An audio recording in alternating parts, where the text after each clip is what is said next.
This is an oral history interview for the Echoes of the Decade project for the Culture Division of Donegal County Council. Today is the 13th of November 2020. My name is Regina Fitzpatrick, and today we're having our second interview with James Buchanan. And we're recording our interview online because of COVID-19 restrictions, which prevent us from meeting in person. So James, thanks a million for talking to me again today. And the last day we sort of left off around the time where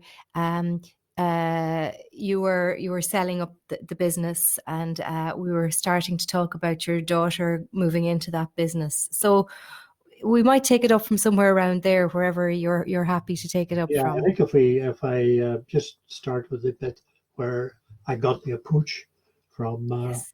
Co-op Travel Care, and that was a phone call out of the blue, and the guy immediately said to me, he says, "Would you be interested in selling your business?" And I hadn't really thought about that, so I very quickly said to him, "Well, yes, I would be interested if the money's right and so on, and everything else is right." But we went off on our holiday. Excuse me. We came back, and I had asked him to put things in writing for me before going.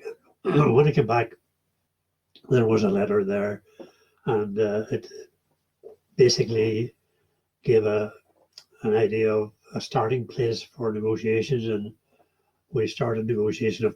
And before I did that, I talked to my daughter and asked her, would she want to go into the travel business, or was she happy for me to sell it?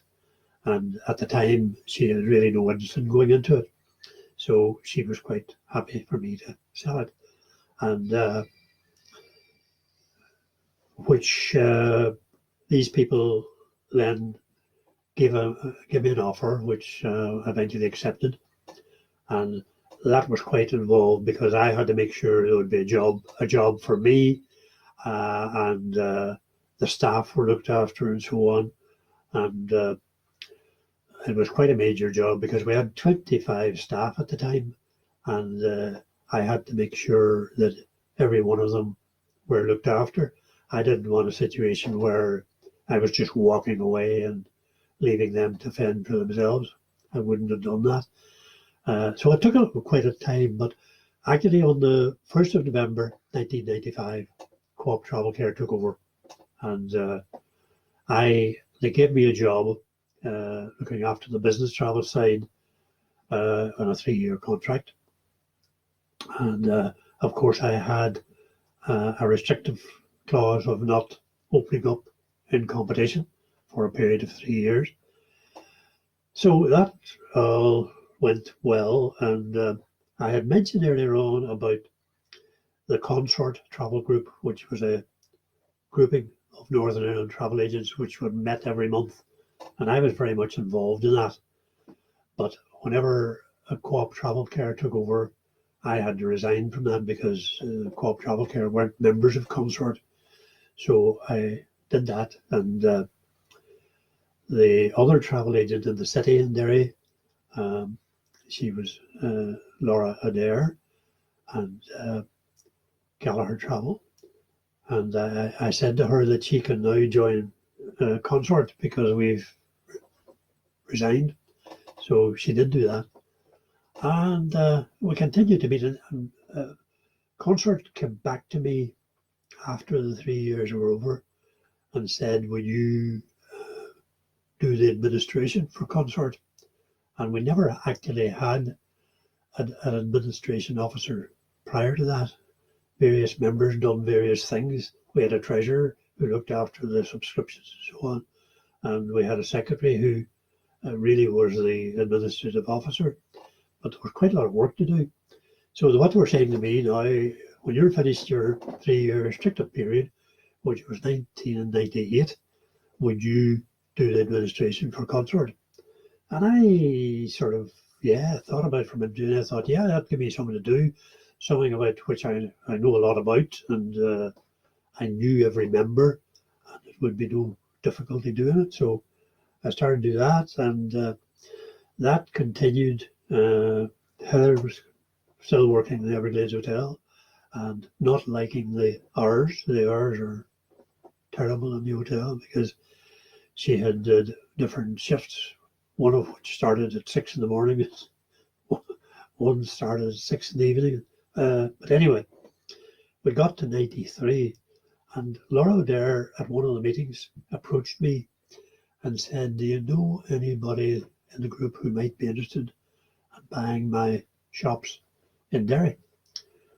And I said, "No, but I'll have a quiet word with you and see." But there wasn't anyone interested. And I think, as I said the last day, Heather was coming to lunch. She was living in the area at that time. She was coming to lunch on the Sunday after that, and I mentioned that at the lunch table. And she says, "I would love to run that." And at this time, as I said, we were looking for other things to invest in where she might have been able to run them. So we followed that up, and I arranged a meeting with Laura there, and Heather and I went to see her, met her in a hotel in Derry, and told her that I had somebody interested. And I kept her, I didn't tell her who it was for quite a while just to see what the reaction was. And eventually, when we had covered nearly everything I wanted to cover, I told her that this was for Heather, and it was me who was going to buy it, and we'd probably just buy the company, Gallagher Travel, as it was. So that was followed by some protracted negotiations, and Laura herself didn't really like doing negotiation because I had done this numerous times before, and nothing new to me, but she was sort of quite embarrassed about it, and had to bring in her accountant. And of course, when they were bringing in their accountant, I brought my accountant as well. But eventually we hammered out a deal, and we took over Gallagher Travel in February '93, and in January, Heather resigned from the hotel and started to get herself prepared to go into Gallagher Travel. Was this 2003, James? This was 2003. 2003. Okay. First Yeah. February we took over 2003, and we first thing we did was I've always been very into computerization and doing things the easy way, I would always say, rather than doing it. And Laura Adair hadn't really very much computerization in the two shops that they had.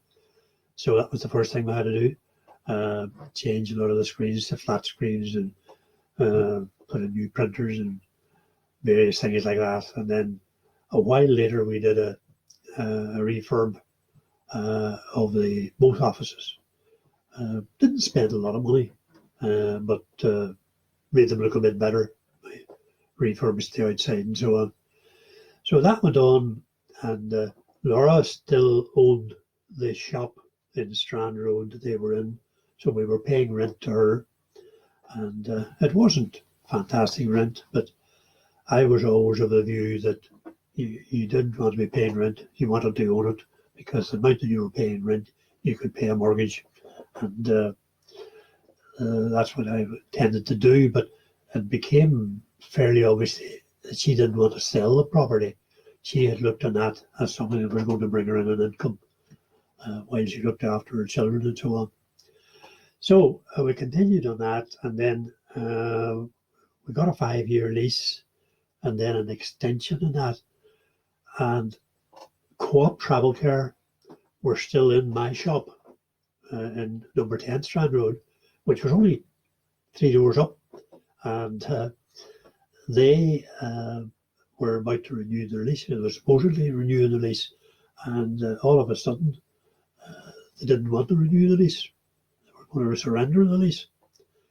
So I then thought, their premises were much bigger, by the way, than the Gallagher's premises.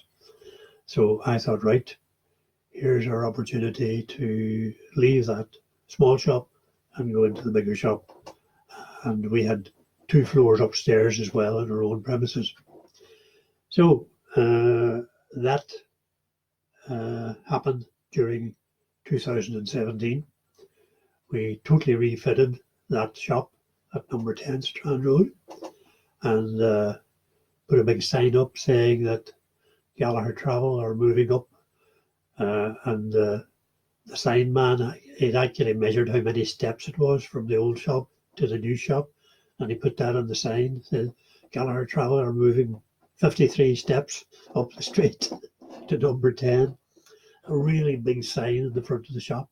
And it caught a lot of, it actually got one of the local reporters for BBC Northern Ireland did a lot of interviews outside the window of number 10 because it was sort of middle of the Strand Road and beside a big car park. They would usually park their car in the car park and come out onto the street. And I was sitting watching the TV one night, and there was this interview being done, and all of a sudden I see the sign on the window, Gallagher Travel are moving 53 steps up the street on the screen. So anyway, we moved in there on the 1st of November 2017, and we're in there now, settled. And we also, after refitting that shop, that was a complete clean refit.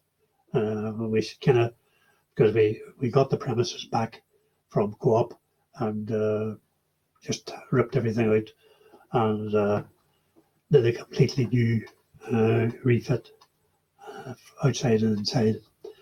And shortly after that, then we did the shop in Spencer Road as well, which is on the other side of the town.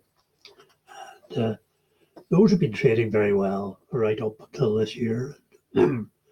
Really until COVID came along and holidays began to be cancelled and flights cancelled and so on. So that got quite bad. And we had to close in March. I think it was about the 15th of March. We had to close down, and Heather said she would operate at home on the phone.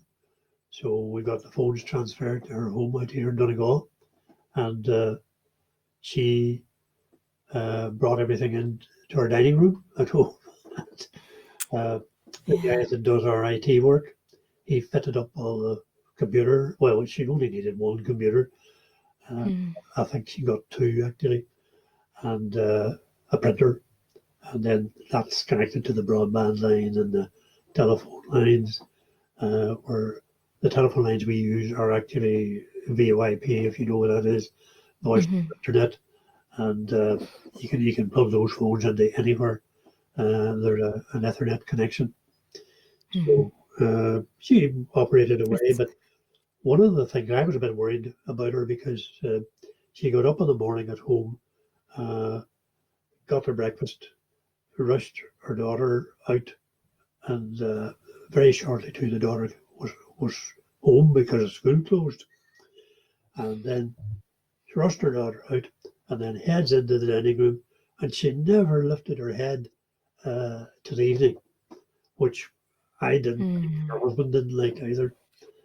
So I had to try and ease her out, tell her to, you're only supposed to sit in front of a screen for about an hour without changing your position or moving your eyes away from it. And anyway, she got things up to date. The staff were all on the furlough scheme, as we call it up here. So 70% of their wages was covered under that scheme. But they were all staying at home. They had nothing to do, and there was no work for them to do anyway. So we went back then to work on a part-time basis, or she went back to work in July. I think it was about the middle of July. But we didn't open the branch office. We only opened the one office on the Strand Road. And she and the manager of the branch office went in. But they operated behind closed doors for a while. And then gradually they opened the door, put up the shutters, but they were answering the phones all the time. And most of the work that was being done was refunding bookings that had been made. This was for travel later in the year. And it was soul destroying from the point of view of business, if you were thinking of your business. And we reckon we had a good business. We had a good bank balance. There was good reserves in the bank and so on.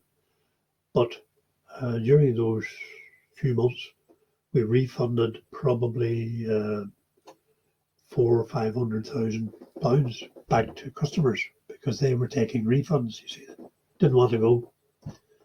And anyway, many of them, the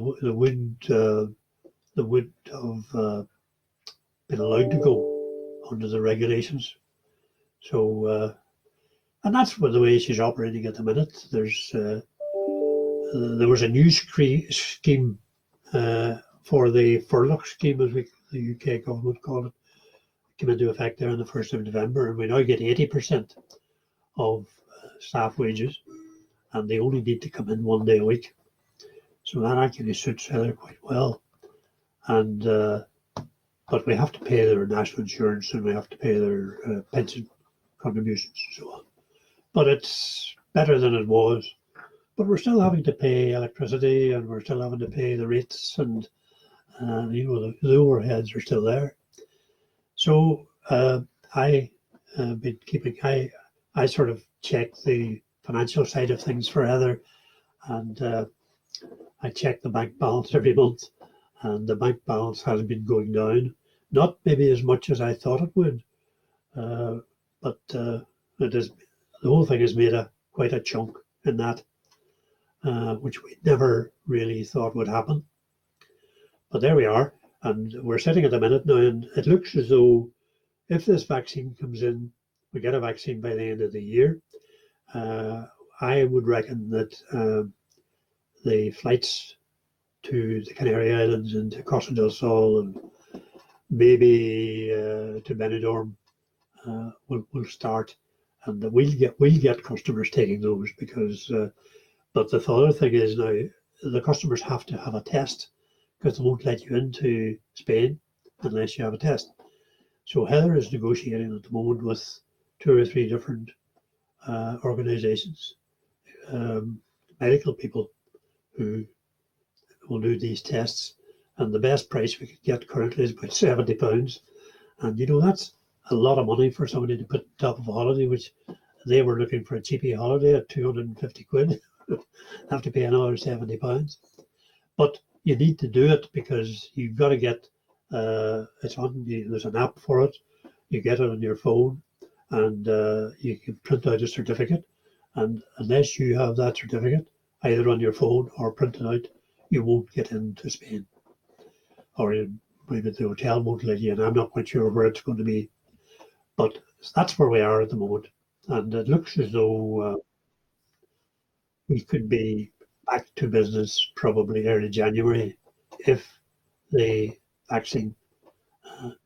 The talk up here in medical circles in Northern Ireland is that doctors will have the vaccine in December. So Wow.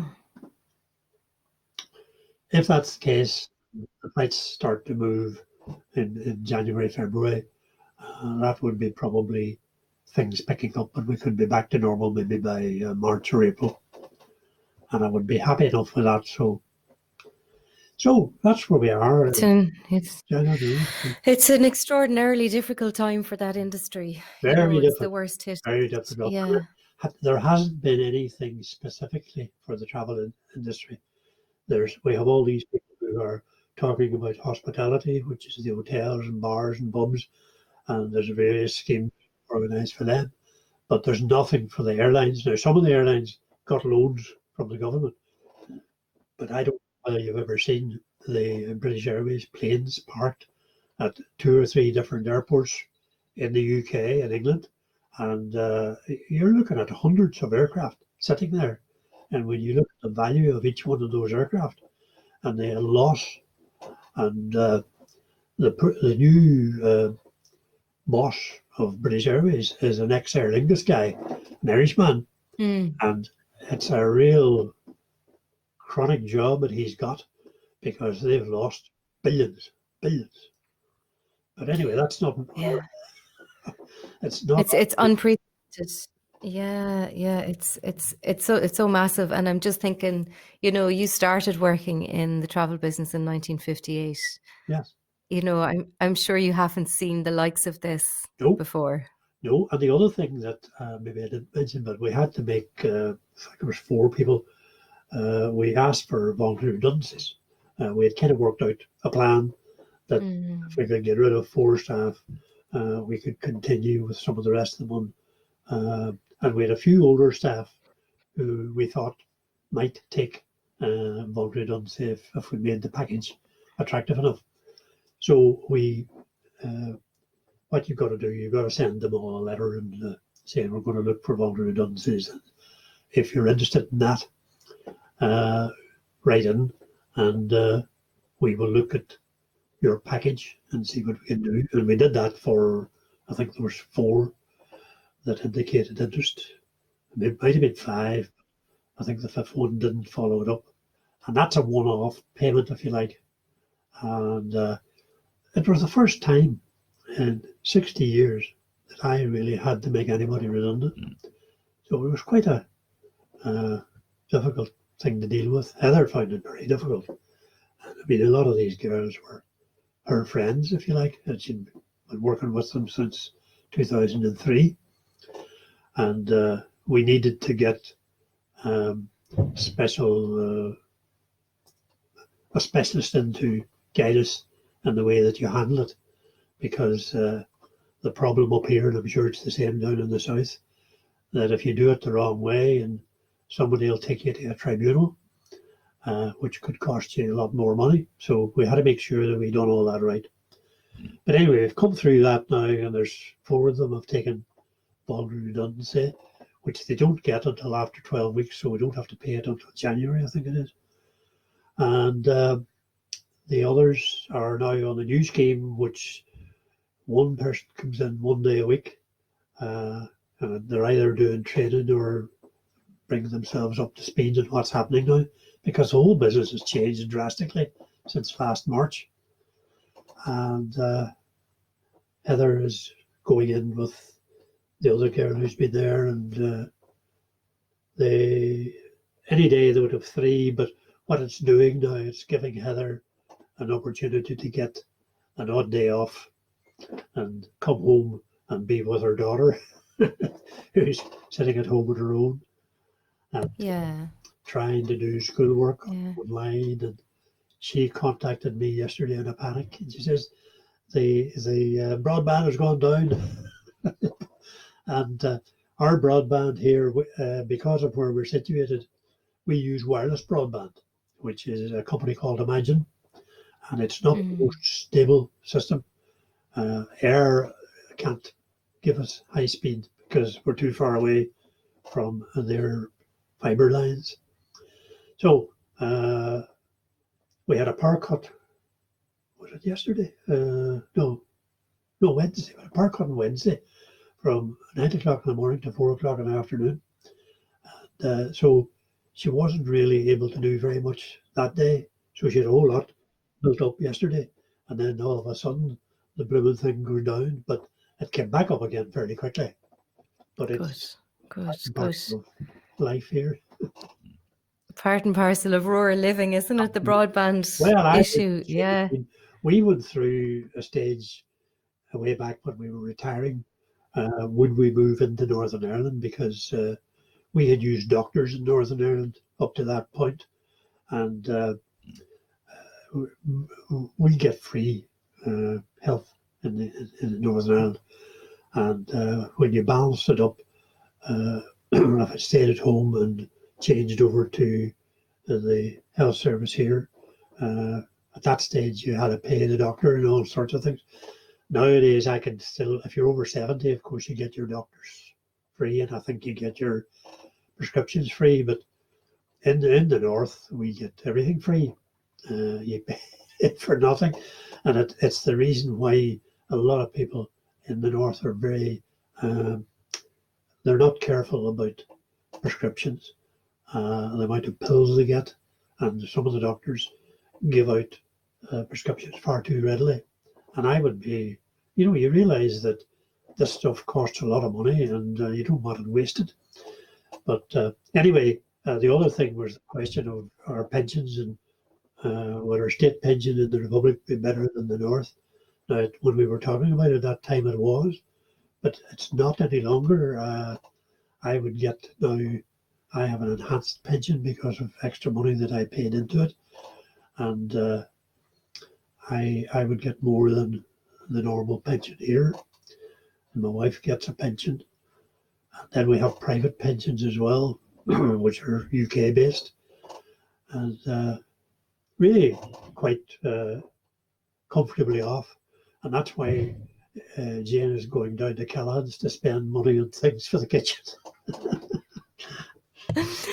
Could I take you back? Because I've loads of questions for you, James. Yeah. After because you've had it's fascinating to hear about I'm really curious to hear about changes in the travel business and about conducting business in general in Northern Ireland. And I'd like to come to that bit, but I suppose just to go back a bit and build up to sort of talking about the political context of the North and everything like that. Yeah. Could I go back a couple of generations and ask you, what do you know about, like, did you meet your grandparents, for example? I know your father was older when you were born. So, but did you know your grandparents at either side, or anything about their lives? Not on my father's side. They were both dead.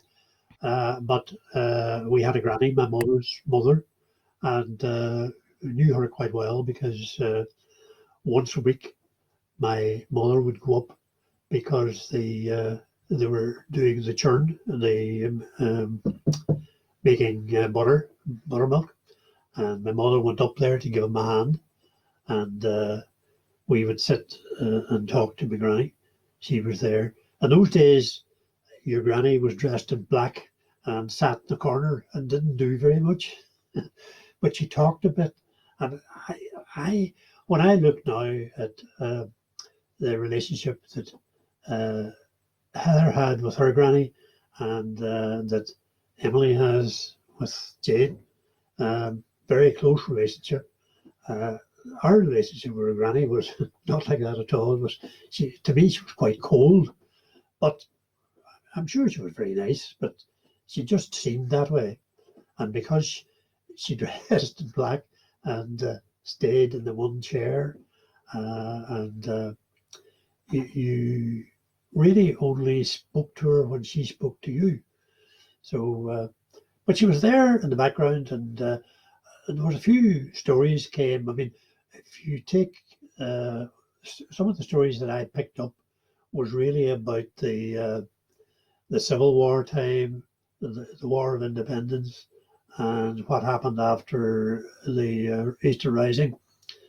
And bear in mind that the Easter Rising, of course, which was on Easter 16, all our local men who had volunteered into the army were away in France, and had the Battle of the Somme on the 1st of July in 16, where my father lost one brother. He was killed in action on the 1st of July, 19-year-old. And there was another brother who was in the Canadian Expeditionary Force, because he had immigrated to Canada prior to the First World War, and he joined up out in Manitoba, and he went to France, came right through the war, and took the flu. You've heard of the flu in 1918, the Spanish flu, yes, Spanish yes. flu. He took that and died. He died on the 4th of December 1918, and that's pathetic because the armistice was signed on the 11th of November 1918.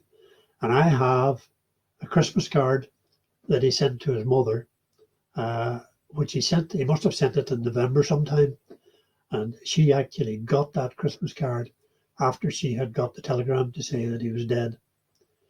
So you can imagine what that was like. And she had already lost Stuart, the young fellow, in July 1916. So the talk really in families, particularly Protestant families, or what would have been unionist families was all about what was happening in France and the terrible loss of life. And there was a particularly high loss of life in July 16.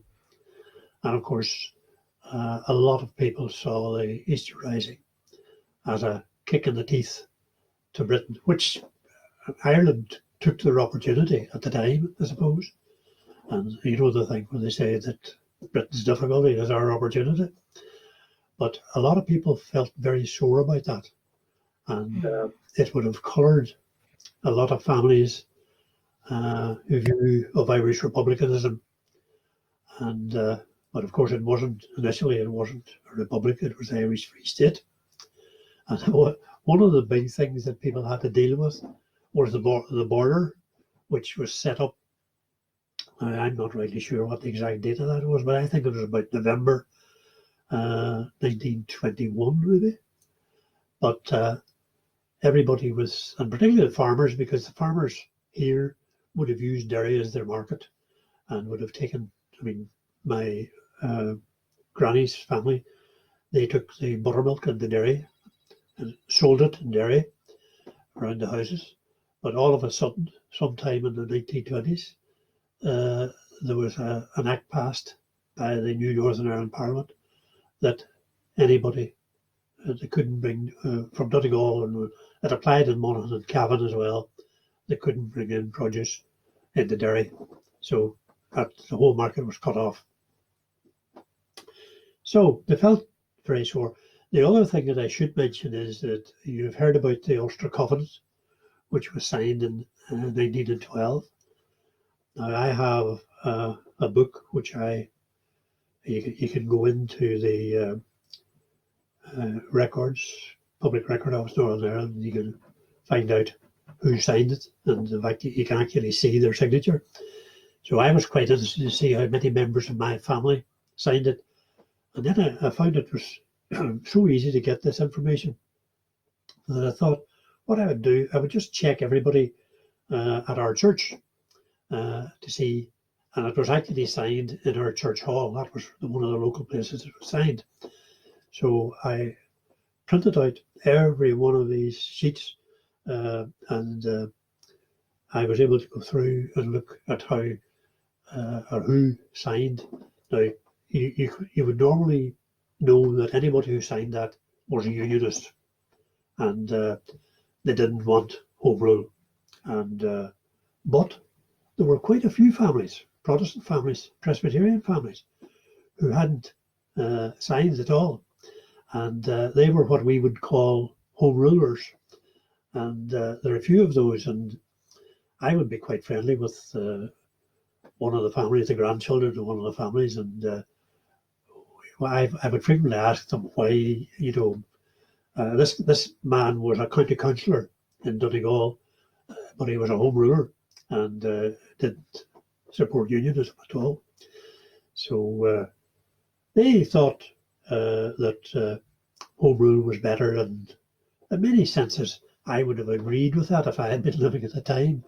But the other thing that we and a lot of other Protestants didn't like was the power of the Roman Catholic Church.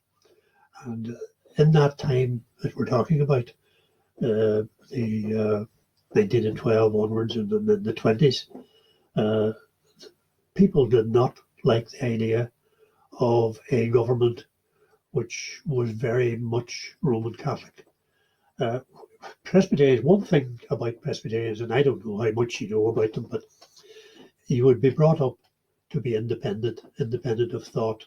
And I mean, we would look for a lot of guidance in the Bible, and you would read that. We also know that in those days a lot of Catholics didn't have access to the Bible. And it's only recently that Catholics would maybe read the Bible and study the Bible. But a lot of people had in the background this concern about what was going to happen when the Free State was formed. And then, of course, you had the Civil War, and there was a lot of irregulars knocking around in Donegal, and they were particularly people who had been in the IRA in Derry. And of course, whenever Derry now became part of Northern Ireland, they left because they knew that somebody would be knocking on their door fairly soon. And what they did when they came out here to Donegal, they took over big houses, and there was one particular family in our church near Bridge End. They came into the house, took the family out. There was a gate lodge as well, and they took the family out of the gate lodge, stole their hens, killed the pig, and I think killed calves as well. But they took over the house, and they were in there for quite a while, and they sallied out from that house onto the railway line, holding up trains and taking bread and various other foodstuffs off the trains.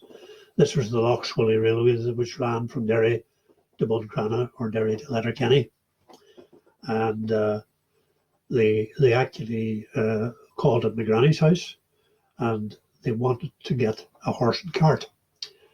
And they wanted to take her youngest son, that's my Uncle Willie, who would have been about, he's probably about 18 maybe at the time.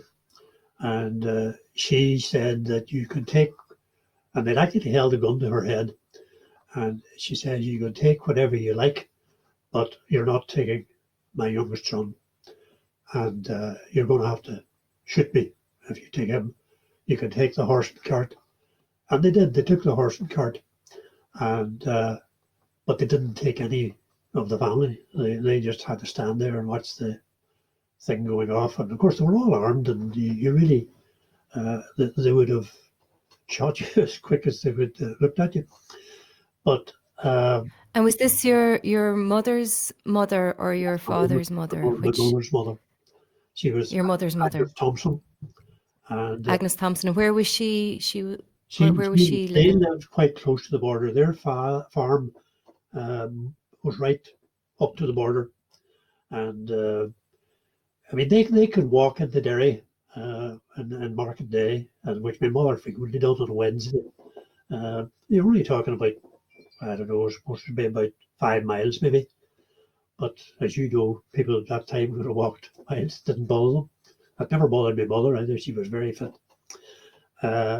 And her mother would have been quite fit at that time. Now, we're talking about probably 1920, 21. I'm not quite sure just what date that would have been. And that was one house. And those people were from this house. The irregulars were from this house that they had taken over. And what they wanted the cart for was probably to carry stuff, you know, from the train whenever they stopped the train in Burnfoot. A lot of the goods that were on the train were going back into this particular house that they were shacked up in. But eventually, of course, the Free State forces, which were the proper army, I always say, you know, and a thing I find quite difficult, you probably know Irish, and I learned a bit of Irish, but I never remember much of it. But the Irish forces, defence forces, are called Oglet na Herne, right?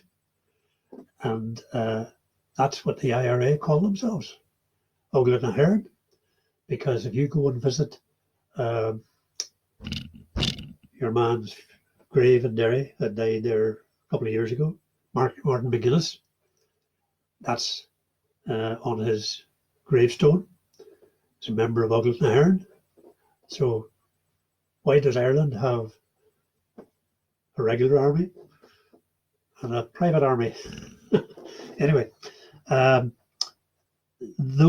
whenever the Free State forces came, I mean, they brought, to get the people out of that house, they'd given them warnings, I think, to get out by 5 o'clock tomorrow or something. Nothing happened. And they brought up field artillery, and right up on the hill, quite close to where my granny's house is, and fired 2 or 3 shells. The first one kind of missed the house, and the second one took the whole side out of it. And very shortly after that, the white flag came up, and they all came out. But in the meantime, some of them had gone over to Inch Island now, which is an island just off Burnfoot. And on each island, there's a fort that was put in there by the British way back in whenever they were worried about the Spanish invasion in 1798 or something. And they built a number of forts in Lough Swilly, and there was a fairly big one, an inch. It was kind of underground, and they were very well built. And there's one in Donegal, which is a really big one. And I don't know whether you, part of the agreement in the 1920s was that Britain retained the certain forts, the treaty ports they were called, one at Cork and the one somewhere else, but all the ones in the Swilly, Britain retained those, and they had them until the De Valera government came in 1938, and then they were handed back.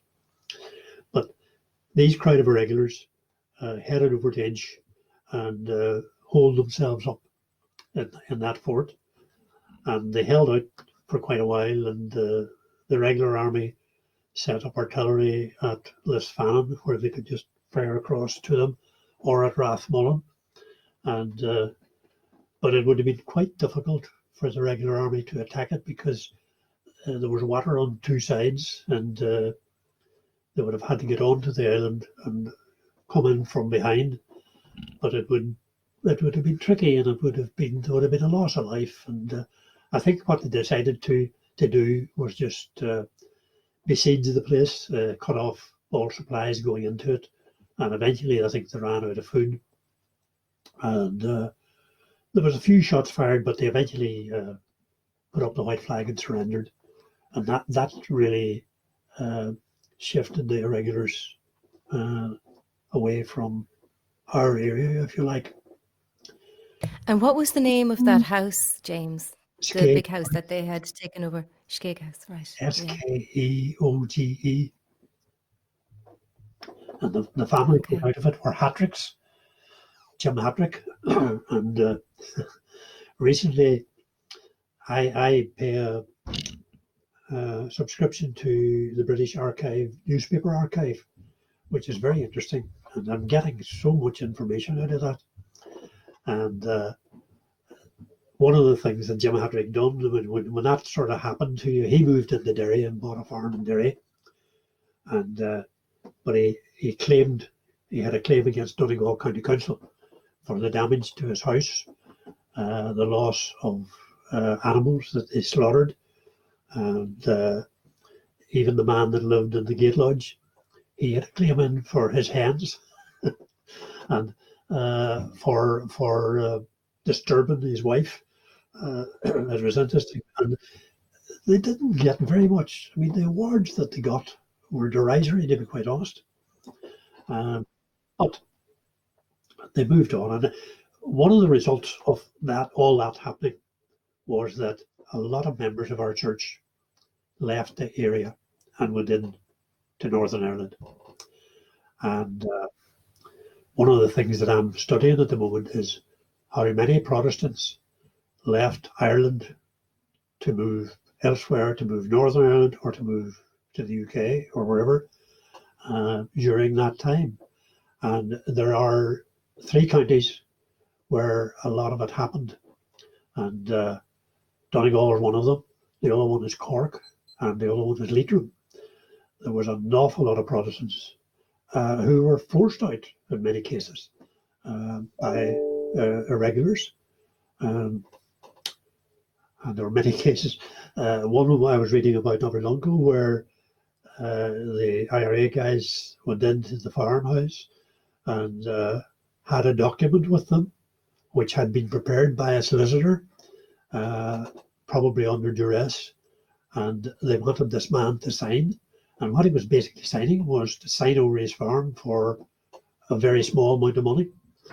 And what they had actually done was, one guy that had gone to, and he wouldn't sign it, he just told them point blank he wasn't signing, and they shot him. And not only did they shoot him, but they went out and took his 2 sons, and his wife, and they shot the sons And they knew, of course, the wife wasn't going to be able to run the farm, so they got the farm. And that's what a lot of Protestants worried about, particularly in the 20s. And where was this case that That happened? particular case I'm talking about was in County Leitrim. Leitrim. And if My goodness. you go into this, there's quite a few articles written by, there would actually be university students on the results of, well, Protestants leaving Ireland, leaving the Free State, I suppose, because it was still a Free State at that time. And our church, our own local church here, lost a lot of members. And these were mainly working class members. The people who stayed were the farmers who had the farm, and they weren't going to go. And I suppose about the 1930s, 1940s, all the working class people that would have been in our congregation had all gone. Now, some of them, And what? Yeah, sorry. some of them who I was just going to. would just have gone across the border and still attended the church, because our church is really only about 4 miles away from the border. And what do you think? What do you think the main reasons for them leaving were? Fear. Yeah, they were afraid because there were so many people had been killed, and the same tactics were used in Derry. I don't know whether you know anything about the movement of the Protestant population from the west bank of the Foyle to the east bank, and that all happened in the early stages of the Troubles, about 1970 up to about 79 or thereabouts.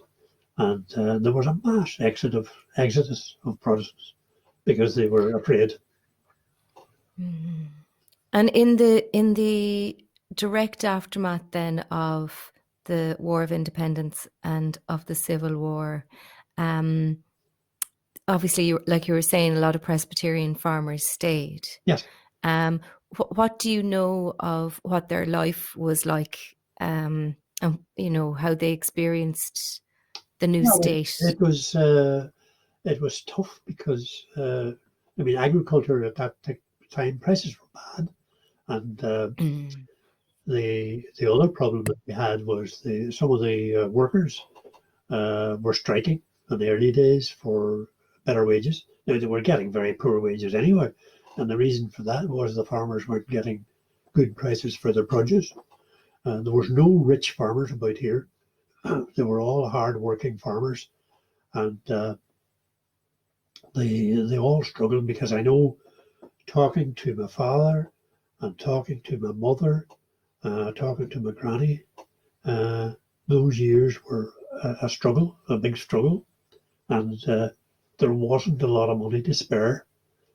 A lot of people thought because you had a big farm, you had plenty of money, but you don't. Your money's tied up in the farm, and you only have money if you're able to sell your produce and get a good price for your produce, and that wasn't happening. And then the other thing that came in, De Valera decided that he didn't want to sell calves to Britain. I can't remember. There was some reason why he decided that, some gripe he had with Britain. But that meant the farmers were actually killing calves because they couldn't get anything for them. And I mean, even in my lifetime, I can remember going out with my father to buy a calf, and the calf cost £5. And we put the calf in the back of a Morris Minor to bring it home. There were the prices for agricultural produce in Ireland never improved until they joined the common market. And that really changed farmers' income. But if you're still going back to the 20s and the 30s, I mean, they were really, really hard times. But yet, whenever I talked to my father, he had been out in Canada. He went to Canada in 1920, and they went down eventually to Los Angeles. He was working building houses in Los Angeles. And his uncle, I think I told you this before, his uncle wanted him home because the Land Commission were going to take the farm off him and divide it up and give him a derisory amount of money. So he was sort of imploring my father to come back home and take over the farm. And which eventually my father did. I think he came back in 1927. And the interesting thing about that, when I checked it up, he actually came from New York by the Anchor Line, and he came into Mayville in Donegal. Their ships called at Mayville, and then you took a tender up to Derry, and that's where he came back. And he came back and took over James Scott's farm, and it was badly run down. He had a lot of work to do, but because he had been building and a builder, an old friend of his, Jim Campbell, the two of them set about building a lot of the sheds, fixing them up, and within 12 months he had the place looking fairly good, and he went into milk straight away. Got a number of cows and fixed up a dairy, and they bottled milk, which we're talking now about 1927 or 28. And he got a wee lorry, and that wee lorry was driven into Derry, and the milk was sold door to door in the streets in Derry. But shortly afterwards, this ruling came from the Northern Ireland government that people from Donegal, Cavan and Monaghan couldn't bring produce into Derry, to the Derry market, because Derry was always their market. So the border really cut that market off. So he had set up this dairy, and all of a sudden they couldn't get rid of his milk, so that had to close up. I think he sold a bit locally, but that wouldn't. Most people would have had their own source of their family's milk. Shops in those days, shops didn't sell milk. There was usually a milk cart went round, and they sold it to a can off the back of the cart. But as I said to you earlier, my father, I suppose, met my mother. He probably would have known my mother anyway before he went to Canada, because the two families were quite close, and they used to do big families. They had all a barn, and my mother's family would have had dances in the barn and invited all the others, young people locally. And my mother would tell me that I remember she remembered Matthew Buchanan, who was my father's brother. He was very tall, very good looking, and but she said he was very quiet, because when he was at the dance, he sat in the corner all night and didn't talk to anybody. But all the girls wanted to dance with him because he was tall and good looking, tall, dark and handsome. So they had these dances from time to time. There was another family called McCombs who had a mill, and there was another family called Lums who had a big barn, and there was regular dances at these. And the other thing that had been going on locally would be the badminton club that was in the church hall, and there was a cricket club, believe it or not, and that cricket club goes way back to the 1800s, 1870 or something. It was fought. That's what I'm doing a bit of study on at the moment, and looking for articles out of the papers. And this was in Burt? In Burt, the Burt Cricket Club it was called, yes, BCC. And we had a Burt badminton club, and it was BBC. But so there was a social sort of situation. But what I should say is there wouldn't have been a lot of mixing between Protestants and Catholics at that time. They would have known each other, and I mean, most of the workers that my father employed were Catholic, and whenever I was young, I mean, our neighbours would have been all Catholics, and we played with them, played football with them, and I taught them to play cricket. They didn't try to teach me hurley or Gaelic, but we got on very well. And some of those girls in that family would have been employed in my father and mother's house as domestic servants. I mean, there would have been a domestic servant there when I was a very wee fella, and you never thought anything about it. But you treated them as part of the family because they had their tea and their dinner with us at the table. They certainly weren't separated in any way. And one of the things that I do remember, my father had a big orchard, which he planted a lot of apple trees when he came back. And by the 60s, 50s, there was a lot of apples. And my father used to always say those apples need to be pulled by the 31st of October, which was Halloween. And we had to go out maybe 2 or 3 days before Halloween and pull any apples that were in the trees. And they were all put in boxes and put up in the attic to keep them in the dark. But what we did do on Halloween itself, my mother used to fill big paper bags of apples for the men, for the workmen. And I remember going out with these bags and giving them to the men. And my mother wants you to have this. And they would have had all these apples for Halloween. And they are all these things, the toffee apples, put the apples into the bath, that sort of thing. Those are all things that they did. Great crack.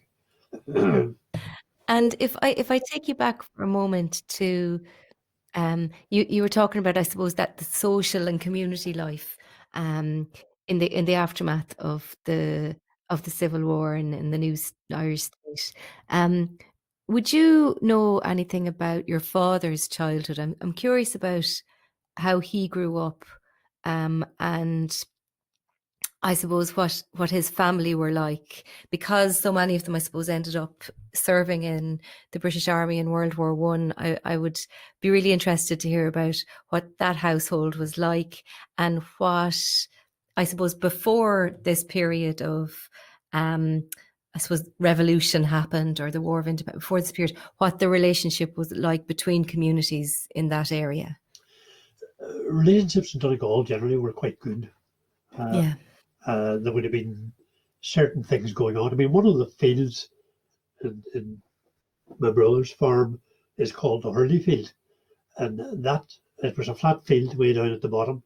The last field, that farm runs in a big long strip right down across the main road, 3 fields on the other side of the main road. The bottom one was the Hurley Field, and that was lent to the GAA by my great uncle.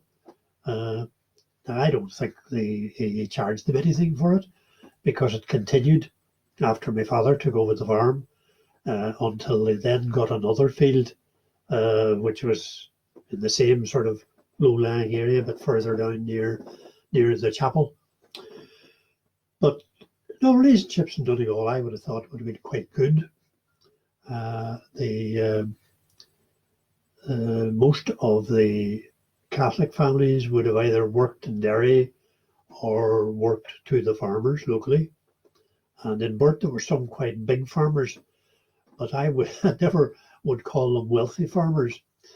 I know people from Derry would say, "Oh no, you're coming from a big farmer in Burt, you're very wealthy." We weren't very wealthy at all, because a lot of the hardships that people were talking about in Derry, we had them here, just to the same degree. But I think relationships did become strained whenever those irregulars were moving about.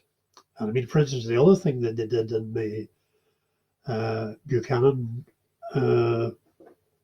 grandmother and grandfather's house, now, my grandfather, I think, wasn't well at the time and he was in bed, but they came into that house, they knew the family were into shooting.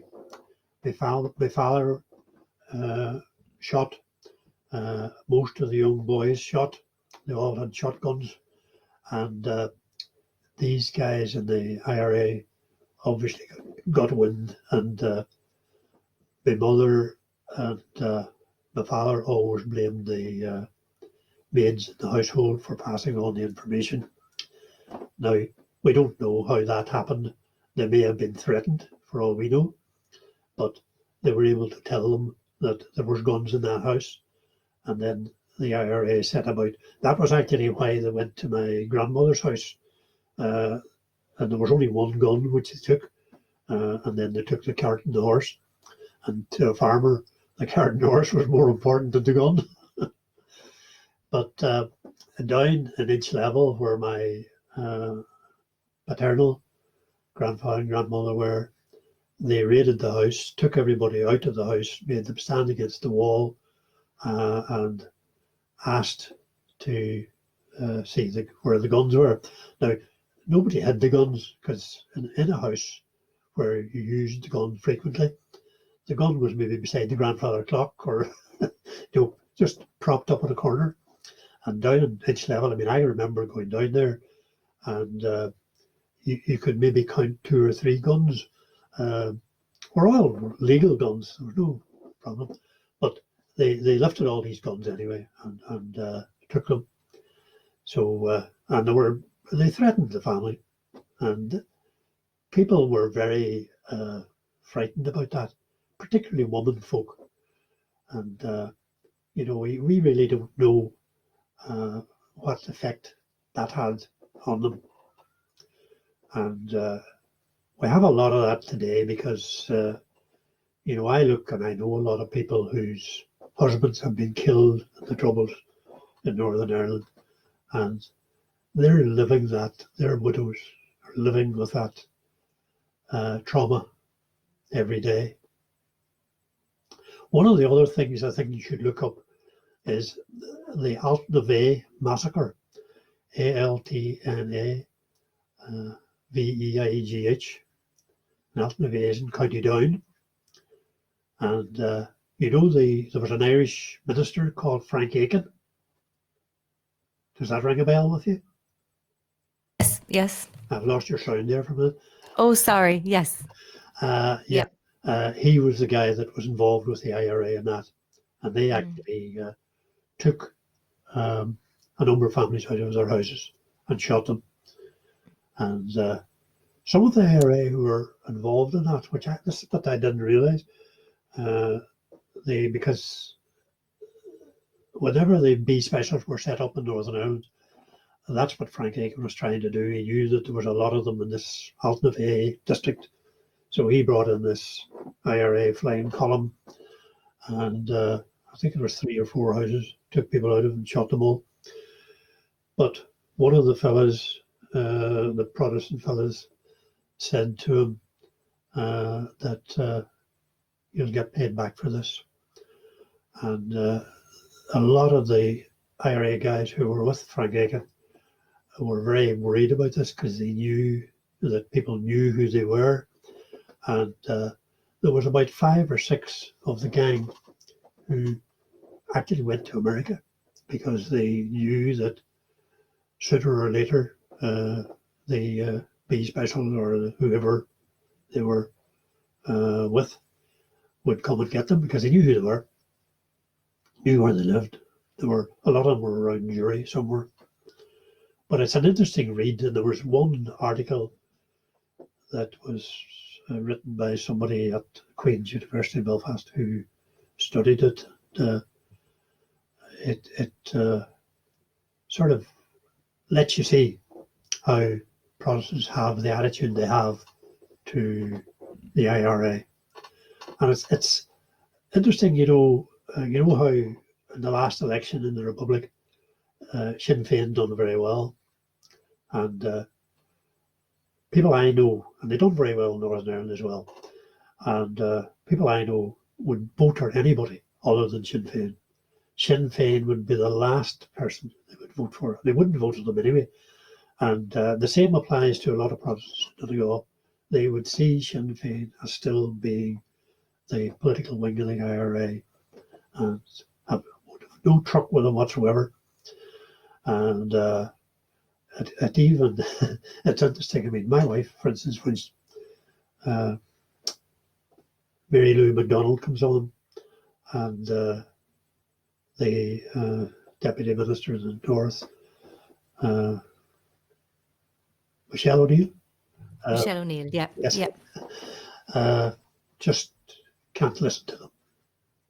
That's funny, but because to us, they are the apologists for the killing, bombing that the IRA did, and just we can't. For instance, we would never, Protestant would never vote for a UVF person or a UDA person that stood in an election. I would never vote for a terrorist, never, because my Christian values would tell me that's wrong. But to us, Catholics, nationalists in Northern Ireland, see nothing wrong with voting for terrorists. Otherwise, Martin McGuinness wouldn't have been where he is. I mean, he was a terrorist, he was a killer. There is no question about that. Yet, he is lauded by all nationalists in Northern Ireland. John Hume was a totally different kettle of fish, non-violent, and I admire John Hume greatly. One of the greatest statesmen I think that Ireland has ever produced. But some of the fellow travellers that the Sinn Féin have just are. See, half of the MLAs in Northern Ireland are ex-terrorists. And I mean, I had a girl, for instance, working for me who was in the UDR, which was the part-time reserve, if you like. And his car was blown up when he was getting out to work. He was a baker, and he got into the car, and the bomb was underneath the car, and the bomb blew up and blew off his foot. And his daughter really found the whole thing terribly difficult to deal with. Eventually, he got the foot amputated, and you'd be probably better losing your leg than using a foot, because the leg was badly damaged as well, and he went through more operations than enough, and the trauma that put the family through, and as they said, sometimes it might have been better had he died, but that's just, and all that family are totally anti-IRA, totally anti-Sinn Féin. So every bomb and every explosion, every bullet that was fired means that there is somebody that's not going to forgive. Some of them do, but some of them find it very, very difficult. But going back to the local situation here, those sort of relationships between Protestant and Catholic, I think were okay right up until, and even through the Troubles in the North in the 60s and 70s. We met Catholics regularly, and they went to school in Derry with me in the bus, and we were down in Callahan's this morning, and Fintan Callahan, who is there, runs that shop. He went in the bus. He went to the Christian Brothers School in Derry, and as usual, we all as boys in a bus carried on every day, going out and coming home, and we got to know them, and they were really no different from any rest of us. My father always says you just go to a different place on Sunday.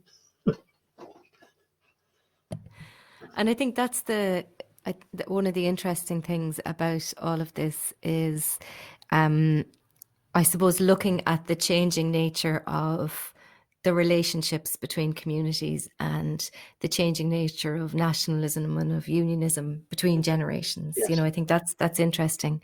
And I suppose I'd really like to get a sense of, your father's, the household he grew up in, and I suppose how they would have considered themselves, how they would have identified, and then the fact that, and about the experiences of him and his brothers in World War I. Would you be able to tell me a little bit about that? And then I'd love to talk a little bit more about your own childhood. Yeah. My grandfather actually came from Ballindrate in County Donegal, and the inch level area that he came down to is all reclaimed land. It was reclaimed about 1870 or something like that, 1860. And the company that reclaimed it divided it into different farms. and eventually they farmed it themselves for a while, because you can imagine it was just newly reclaimed, so the soil needed to be broken down, and they grew things like beans, and for quite a while that helps to break up the soil. And eventually the firm that owned it, which was an English company, they decided to let out the farms, and my grandfather took on the lease of this big farm. It was about 400 acres, so it was a really big farm, all flat land, beautiful land and good land. So that was the place that my father was born into. My grandfather came down, he got married to my grandmother, who actually lived in the house that my brother now lives in, which was the house that my father, which was the farm that my father came home to take over when his uncle got too old. So there was 7 boys and 1 girl in that family. The first child was a girl, Annie Sadie, and then the second child was my father. And there seemed to be one every year at that time. And what year was your father born, James? He was born 1891. 1891, wow. And his sister was 1890, I think. And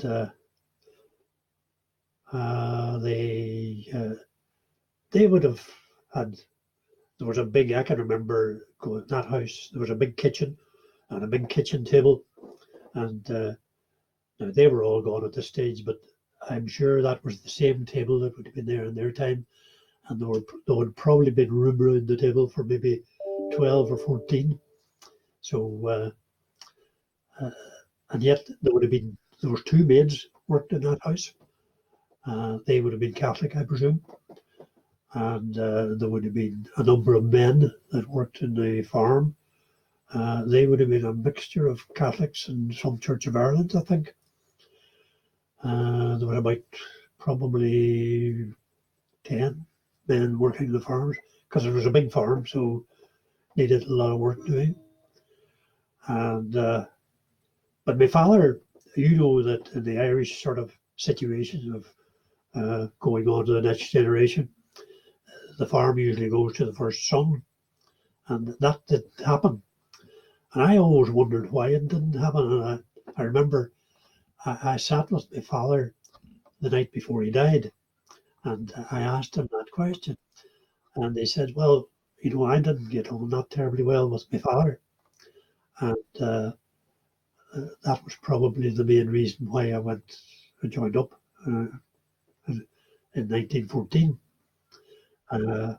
He also was very good at handling horses, and he had been working as a contractor to the army.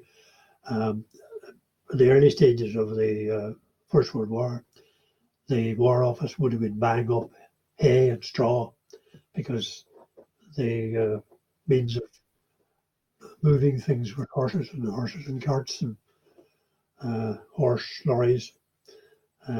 So he was contracted to the War Office to buy hay and straw, and he was going all over the sort of west of Northern Ireland to do that.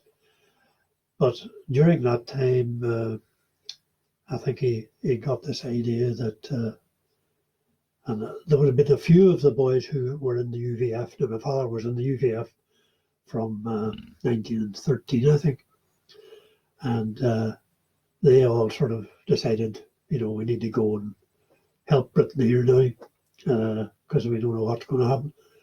So they all went. He signed up in Derry, and when he went, they sort of asked him, do you want to go into the Army, Navy, or the Air Force, or whatever? And he says, what do you do? You know, he says, I was a farmer. He says, can you handle horses? Yeah. And my father was a very good horseman. And he says, well, we'll put you in the cavalry. And he went to the North Irish Horse.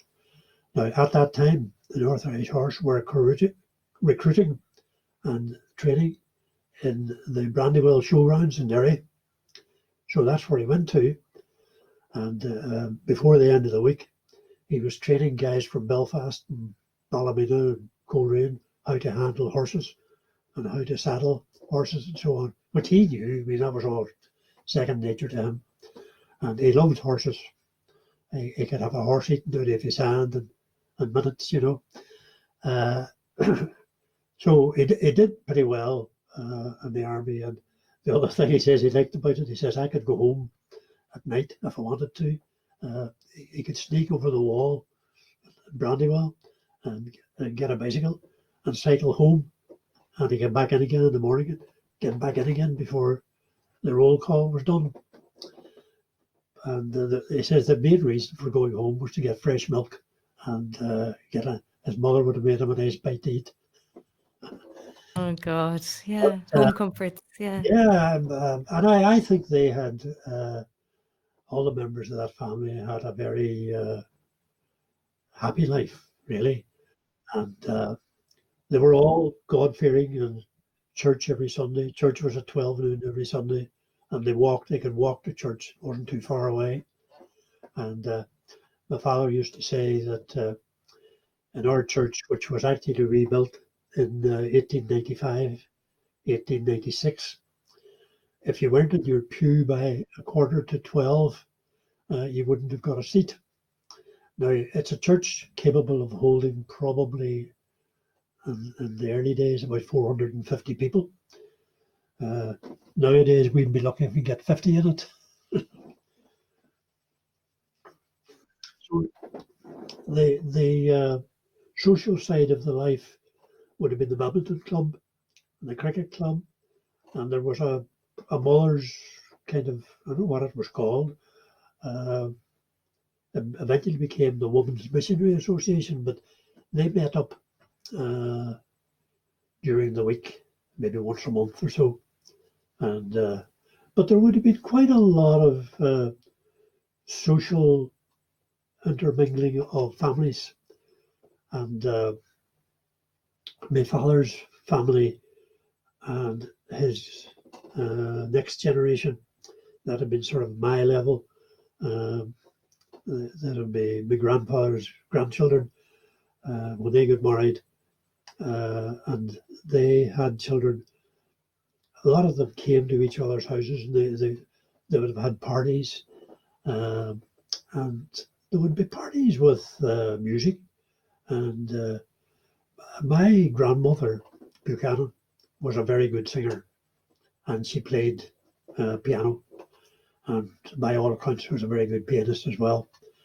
And all the family were good singers. My father wouldn't have been a particularly good singer, but a few of the others. And my brother, Stuart, is a very good singer, and he plays the fiddle, plays the accordion. He doesn't really play the piano all that much, but can play it. But all that, he says he thinks came from the Buchanan side. But my mother also played the piano. I mean, I remember playing the piano for us when we were small. She had a piano in the drawing room, which was given to her when she got married. It was part of her dowry. She got either £350 or £400 when she got married. And that was put into a savings account in the savings bank in Derry. And that was never used. The interest would have been used now and again and taken out. But whenever she died, and we were gathering up all her effects and so on, that bank book was still there with the original amount still in it. So my goodness. It was divided among the three of us, which really it's sad in a way, because she actually bred turkeys. She used to chickens and turkeys, but a lot of turkeys, and they were bred for Christmas. And part of our job was feeding the turkeys and bringing them in at night.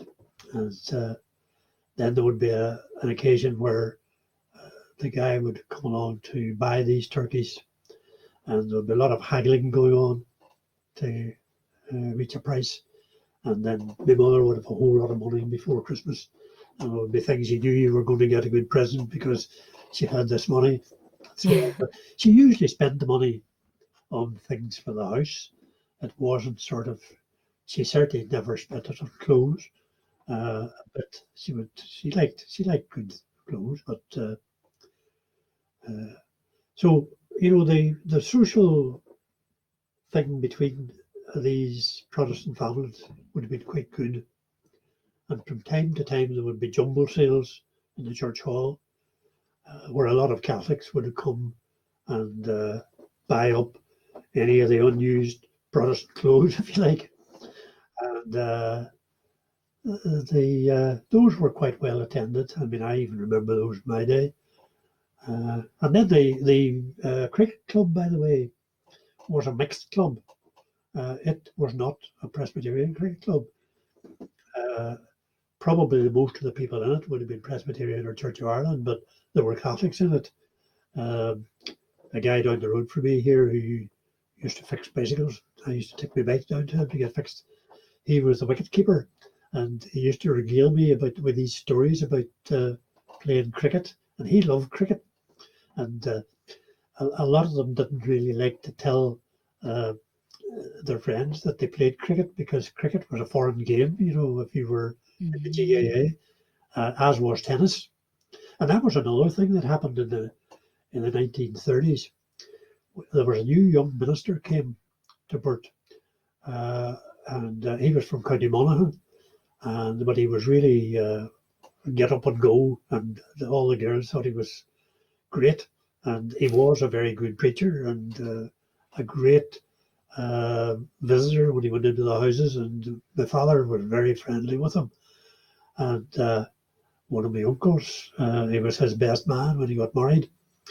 But one of the things he did when he came, he played tennis when he was at McGee College in Derry, and he wanted a tennis court built. So him and my uncle Sam and Robert Walsh and Joe Glenn, I think it was, they all got together. They built this tennis club down in Burt, which was just off the main road. It was, and many summer evenings I spent there when I was in my teens. Great crack, and it was, of course, all these things were a means of meeting the girls as well. It wasn't just playing tennis, or it wasn't playing badminton. I played a lot of badminton. I wasn't particularly good at it, but I just loved going to the different clubs. We travelled all over Donegal because we were part of the Donegal League.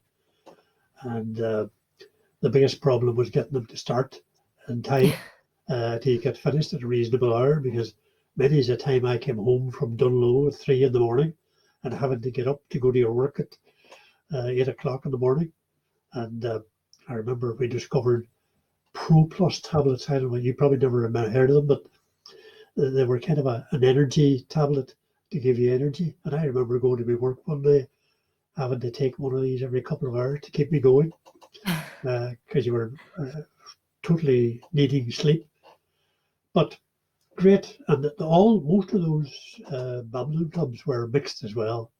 And our badminton club would, at the early days, have been Protestant, but the Catholic Church across the road, St. Angus, eventually started their own. I encouraged them to start their own club, and they did.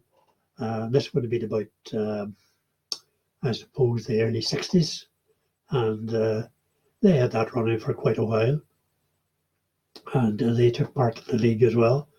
But a lot of the clubs in the league would have been West Donegal, there'd have been Dunlow, Donegal Town, Ballyshannon, and Glenties, and right away up to Milford, Kilmacrennan, and they would have been all Catholic. Mm. There wasn't any problem with that at all. Yeah. And in terms of, I suppose, bringing it up to you, just talking about your father for a minute, when I'm just trying to One of the things trace his... there was about why did you think that, or why do we think that they went to the war, and why did the war go? And his answer was that he wanted to see something, and they were all told at the time when they signed up that this should be over by Christmas. And that's the famous old saying. And when one brother went in, he came back maybe wearing his uniform, and everybody was sort of, he looks great in his uniform and so on. And my father said the one thing he done was went out to church on Sunday in your uniform. And he says the first time I went out, there was probably 10 or 12 men in uniform at church. And that encouraged more people. You were encouraged to wear your uniform when you were out and about, because that encouraged recruiting. And you were also encouraged to talk to people and tell them how good it was. And it wasn't all that good, but of course, what it gave you, especially if you were working class, it gave you a uniform, a pair of boots, and a big heavy coat. And the army, if you like, became your family, and they looked after you. And as my father said, they sometimes looked after the horses much better than they looked after the men. And your father, after starting out in the Brandywell, Yeah, working with horses there, where did he go from there? he went to Antrim, to Mm-hmm. Mazarine Barracks, where he done a lot of his training. That's where they prepared them all to go to war. And because they were cavalry, and at that time there was a big question mark over whether cavalry should be going to the war or not, because they were kind of outmoded. And I mean, they were taught things like they had a big saber, which they were to use in their charge, and they practiced charges, which are frightening if you ever saw it, because you held your saber out in front of the horse, head down, and one of the best films about that is actually it's about the Australian Light Horse Regiment, which fought in the Middle East, and in which war was it? Was it the last war? No, it must have been the first war. But there's a bit in it where they do a complete charge on the horses, and you're way down. Your head's not up, and you have your sword way out in front of you, and but it's frightening when you see it coming towards you. And of course, the reason for doing that is to frighten the enemy. That's what it's for. But he went through all that, and then eventually they were told that they were going to France, and they went to, I'm not quite sure what way they went, but I think they came down to Dublin or Dunleary, and they boarded the ship which took them to Le Havre. And then everywhere they went, you had to take your horse with you. So when you were going on a ship, there had to be room on the ship for the horses, and you went on a train, there had to be a wagon for the horses. And as he said earlier, they looked after the horses better than the men. And he went to Rouen, I think it was, first.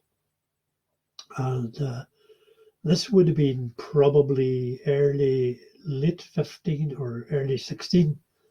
I still haven't got the dates of all that yet. I'm still working on that. But he ended up that he was at the Somme on the 1st of July. But at that stage, he didn't have a horse, because they had decided to dismount the North Irish horse, and they were actually absorbed into the Royal Irish Fusiliers.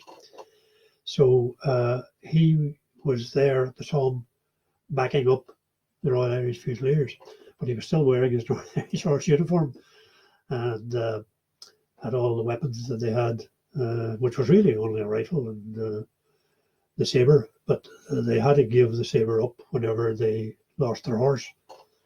So, because the saber's far too big to use on its own, wouldn't any use in hand-to-hand fighting.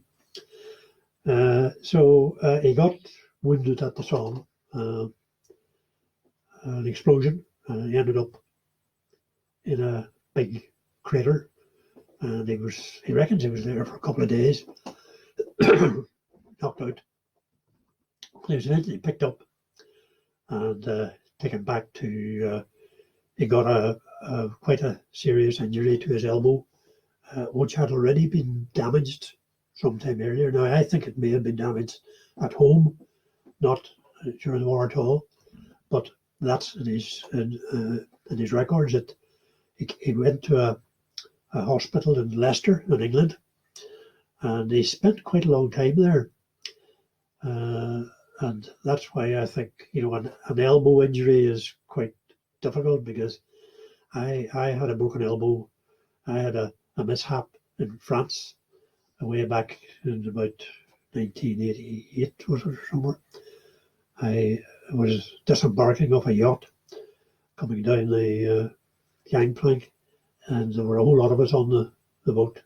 And when we were all on the gangplank broke in the middle.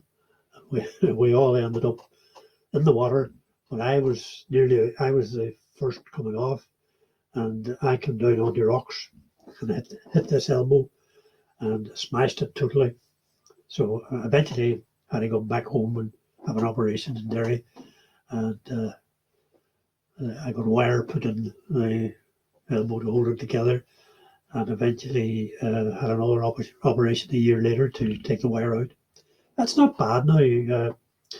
The surgeon, every time I see the surgeon, he's retired now, and I see him now and again in Derry. He always says to me, "How's the elbow doing?"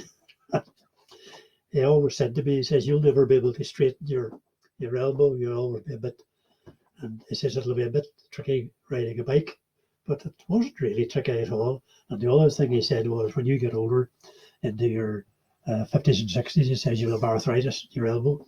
I have no arthritis in my elbow at all.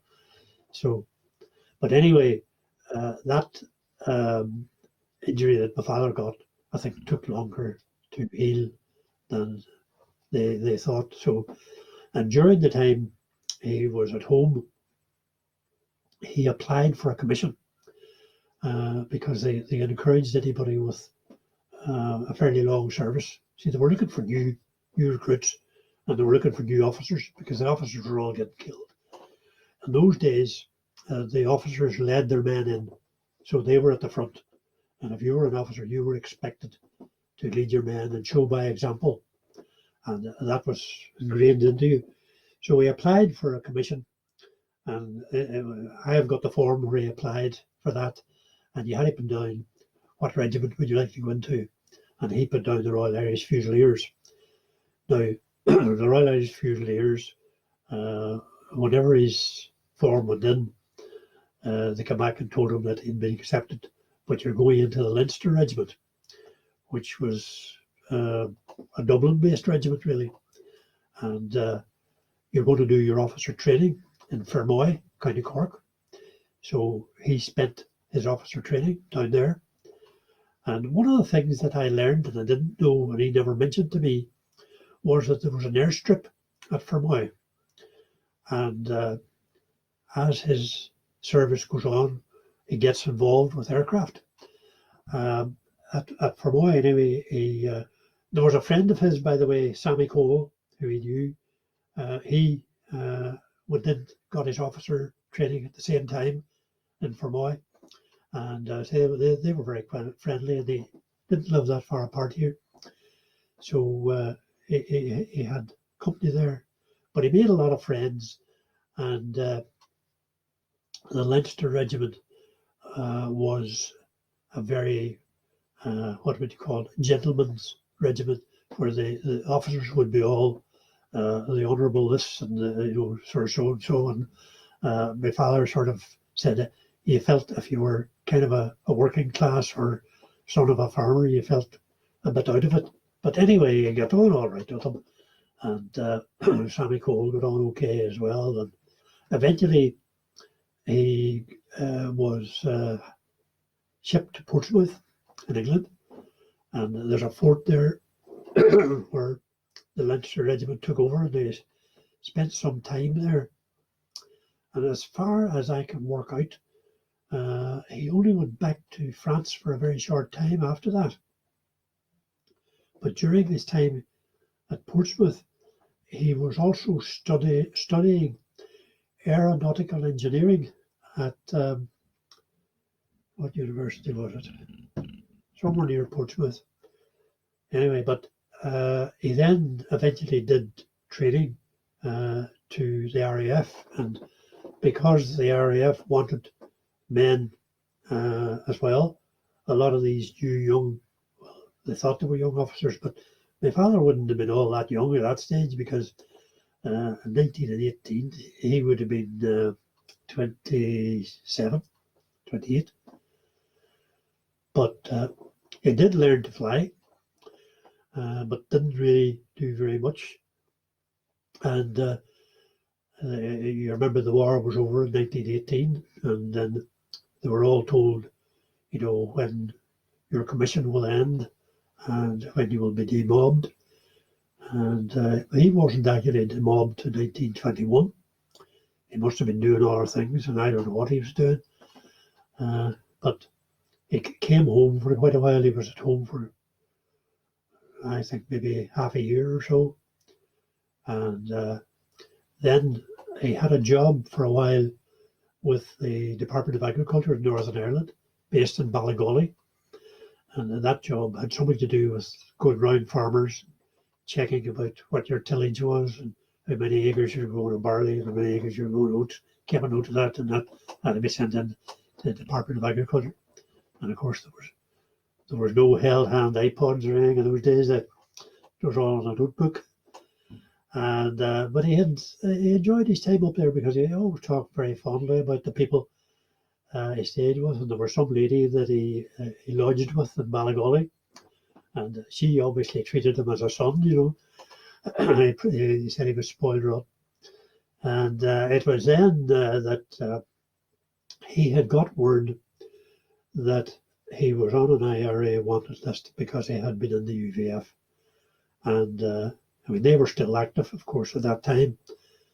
And I think he then decided that, in common with some of the other guys that he was talking to, they would go to Canada or go to America. But he decided to go to Canada anyway. And at that time, when you went to Canada, you could have got land. And his brother, Matthew, who never came back from the war, he was the guy that died of influenza.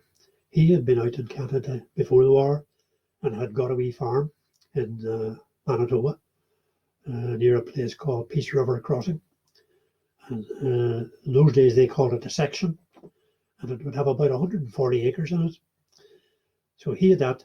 Now, what he did with it when he went off to the war, I'm not quite sure. We're still working out that. But anyway, my father probably had talked to him at some stage and knew the drill. So he got jobs, he had various jobs. He worked the Canadian National Railway. He worked the farmers when he went out to Manitoba. And my father would have been the kind of person who could have turned his hand to anything. And I often think that if you're brought up on a farm, you do learn all sorts of skills that a person brought up in a town would never use or never have any need of. But anyway, he went right across Canada, ended up in Vancouver. And there was one of my mother's sisters married a man called Kirby, who was in the Skillings during the war. And they got married and they emigrated out and ended up out in Vancouver. So he knew he had somebody to go to in Vancouver, and he went to them. And I think he stayed with them for a while until he got lodgings. And he got a job in the building trade. I'm not quite sure what he was doing, but he was doing carpentry work. And somewhere along the way, he had got what he called a carpenter's ticket, which was really a union card, and it confirmed that you were a fully qualified carpenter. He had never served his time, but he had this thing anyway. And then he spent quite a time. One of the things that he was very proud of was he was involved in the building of a dam. The name of it just skips me for a minute. It's on the Fraser River outside Vancouver. It might be the Fraser Dam, but it was a company called the BC Electric Company, which is the British Columbia Electric Company. And he had this photograph of standing in the steps beside this dam and wearing Wellingtons and so on. And the first time that I went out to Canada, he always wanted to go back to Canada, but he never managed it before he died. And I would have sent him out, but my mother wouldn't go either. But anyway, I always wanted to get to that place where he took this photograph. So my cousin took me to it, and I got my photograph taken standing in the exact same spot that he stood in 1925, I think it was, or 24. Wow. So My goodness. he had gained all this carpentry skill, and what they were actually making was shutters for concrete and foundations for houses. Most of the houses in America and Canada are timber framed.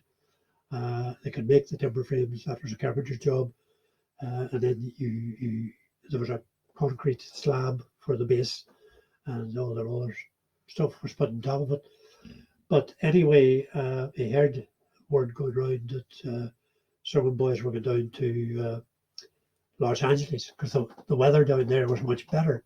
Vancouver is very cold in the winter time, and he found the cold just as I do. I don't like the cold at all, and I have kind of bad circulation. So when it gets cold, I've got to wear gloves and stay in.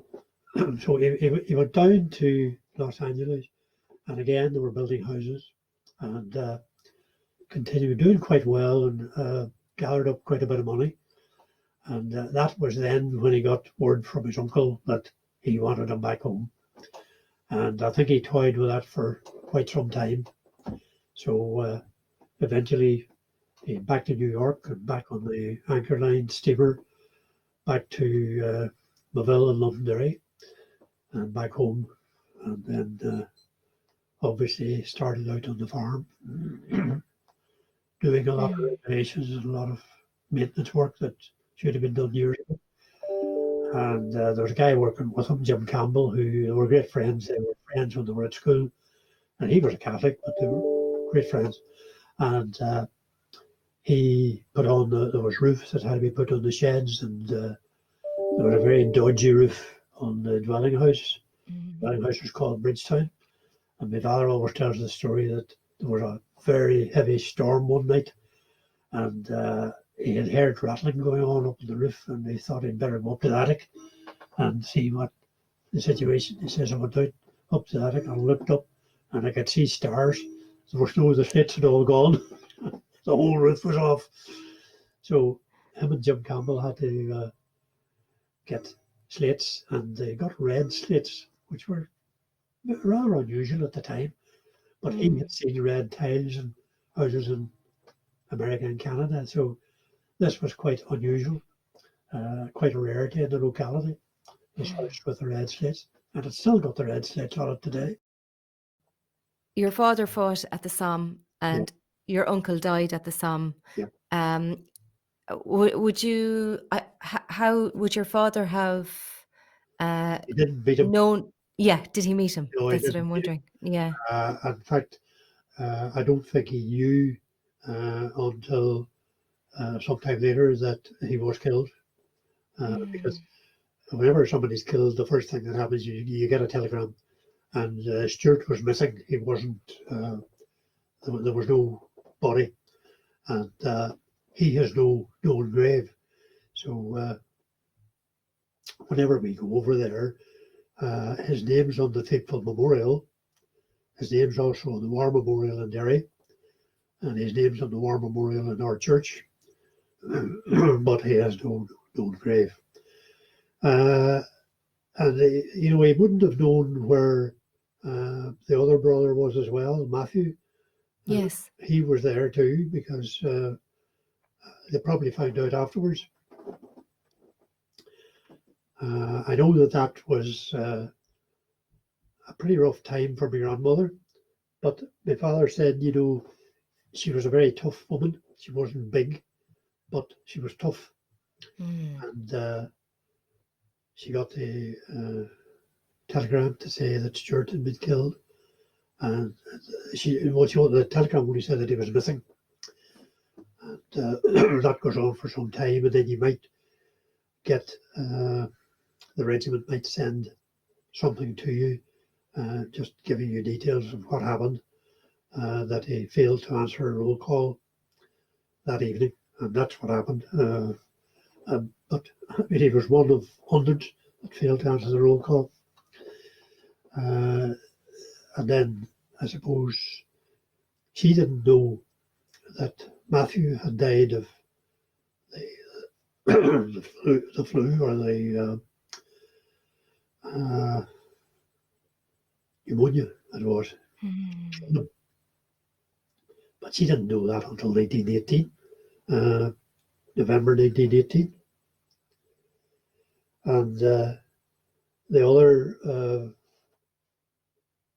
Matthew, the fellow that, he was John, he was the fellow that had been out in Canada before the war. And he died at Tournai in Belgium of pneumonia. And So he had pneumonia. so this is John, This is John. and he had joined the Canadian regiment. Yes, he was in the 49th Canadian Infantry, the Okay. Alberta Regiment. And he came right through the war. He got an injury somewhere, but nothing extensive. But I got from the Canadian Veterans Department. I got all his records some years ago, and they sent a photocopy of everything that he signed, all his officers' records, and I found out that he was put in jail for a week for insubordination to the officer. And I remember when I was telling my brothers, Stuart always said that my father said that John was a law unto himself. He did what he wanted to do himself. Otherwise, he probably didn't like people giving him orders. So the records bore that out. Absolutely, absolutely. But So other than that, John he joined in Canada. yes, He came through the war. Yep. And then he took the flu that age. he's the man who got the flu and who died in Belgium.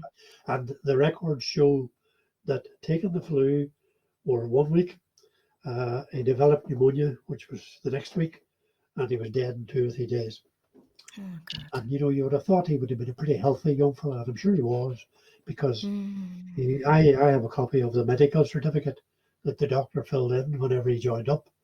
And they give things like the measurement of your chest, the measurement of your muscles, and that sort of thing. And he was in very good health, you would have said. So that was no guarantee that you were going to miss the flu. So yeah, gosh. So John came through the war and died of pneumonia, having contracted the Spanish flu, and he died in Belgium. Stuart was killed at the Somme. yes, Stuart was killed at this. his loss. Yeah. We don't know where he is. Okay. And Matthew then yes, he was an officer in the Royal Irish Fusiliers. And one thing about Matthew, by the way, he was a very clever guy because he went to Foyle College, and my father said he used to get up in the morning about 4 o'clock to study, and went in early to school to study, came home early, and studied all the time. And he was one of the top students that came through Foyle College at Derry. He went to McGee College, which then was a kind of a sort of junior university, if you like. So he started studying for a BSc, Bachelor of Science. But he got a job in the Customs and Excise in Belfast. Probably needed money, I would think. And while he was in that, he then, I am probably going the wrong way around. He had that job at the Customs and Excise before he went to the war. When he came back after the war, he went to Canada. Because I tried to find him going to Australia because I knew, because that's where he died in Australia, but couldn't find him. and anything. And then I suddenly thought, I wonder, did he go via Canada or America? Mm. So yes, I found him going out to Canada, and he was going to the same address that John went to, and all these guys went to the services club in Toronto or Montreal, or if they were going on further, it might have been to Manitoba or Regina or somewhere, or British Columbia, Vancouver. But when he was, as far as I could see, he just worked his way across Canada and got to Vancouver and then went to Sydney. And while he was injured in England, he studied at the University of Manchester, and that's where he finished his BSc in metallurgy, which is the study of metals. Wow. When he went to Australia, what he was doing in Australia was mining for opal, and he was doing that. He never married. He had lost an eye and he had a false eye, and eventually he died in 1936. And we only got his death certificate a few years ago. I had friends came to see me from Australia who wanted to look up some records, church records, which I looked up for them, and I happened to say to this lady when she was going out, I said, we have an uncle buried somewhere in Sydney, and died in 1936.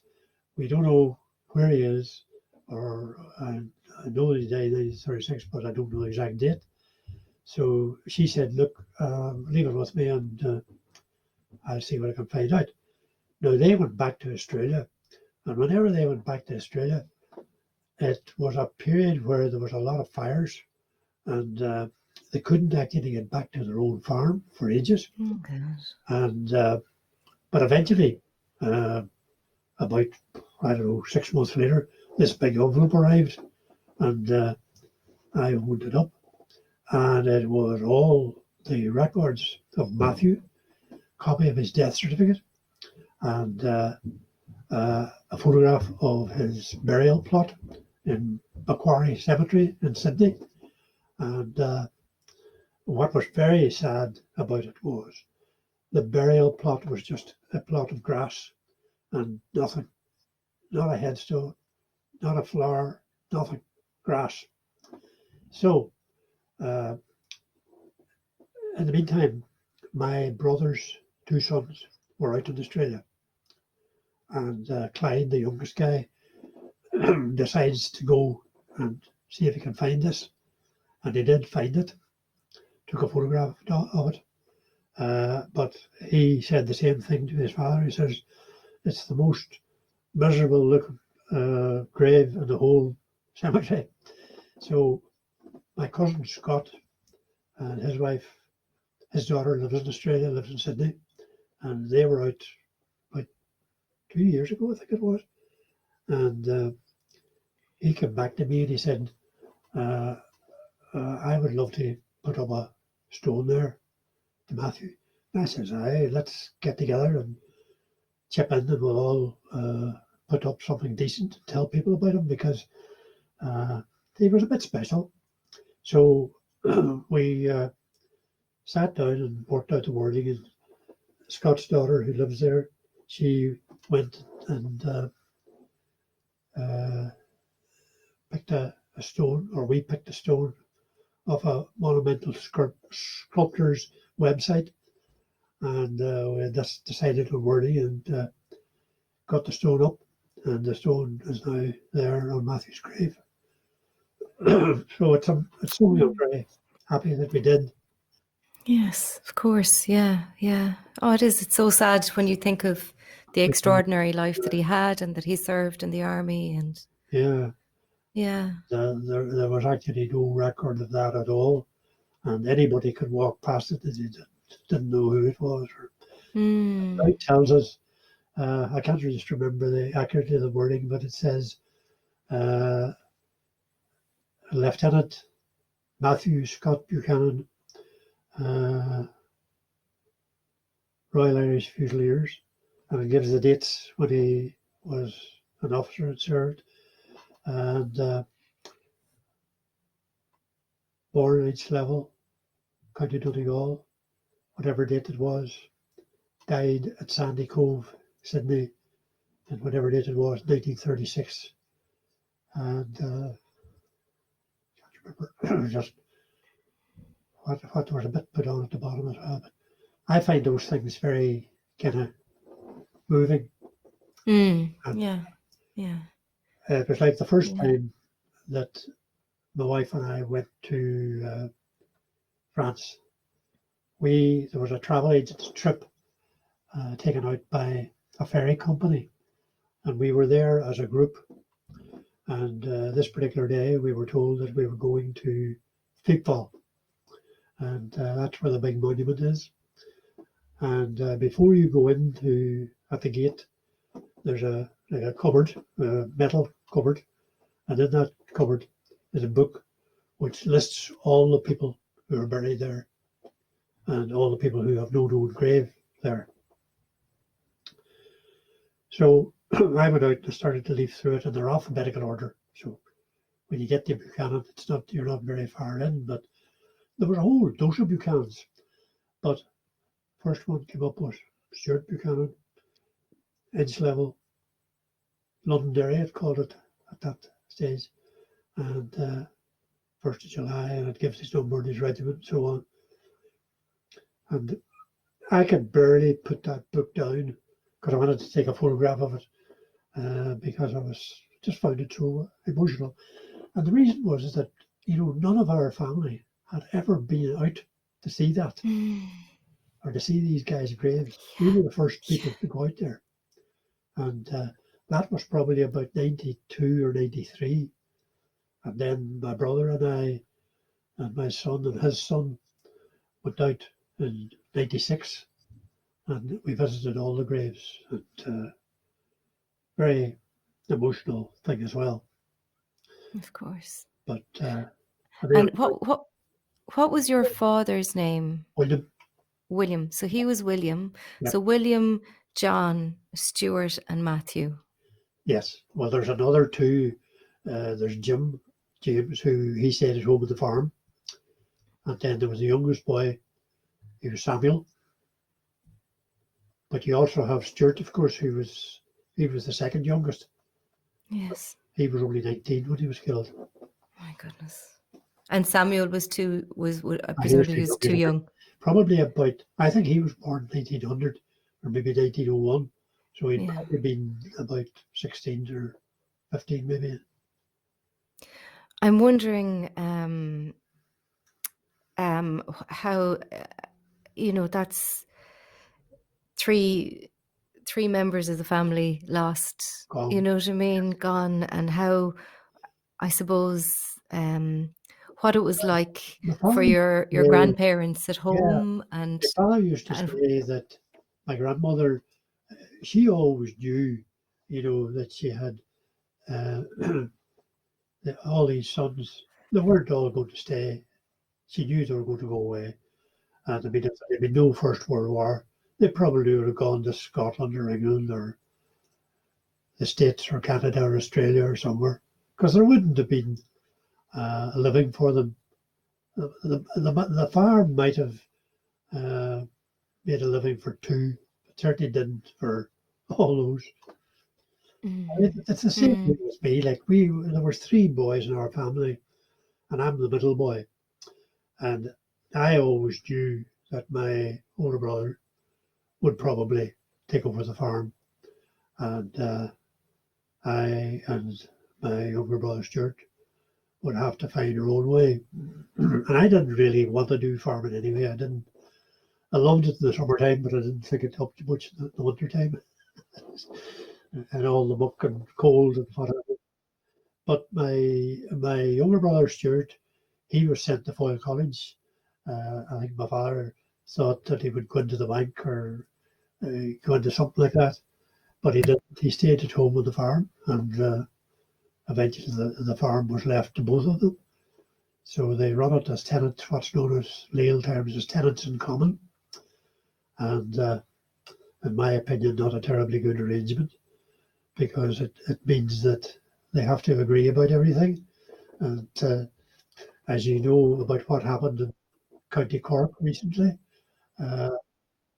inheritance in Ireland is not an easy thing, and can lead to all sorts of rows within families. But now, the guys are not, they don't, my elder brother's retired, so it's really, and a lot of the land now is let, and my younger brother has sheep, so he looks after the sheep, and he's very much into sheep, and his wife is a great help to him to do that as well. So, but he's 74 now, so My goodness. he's not going to be going all that long.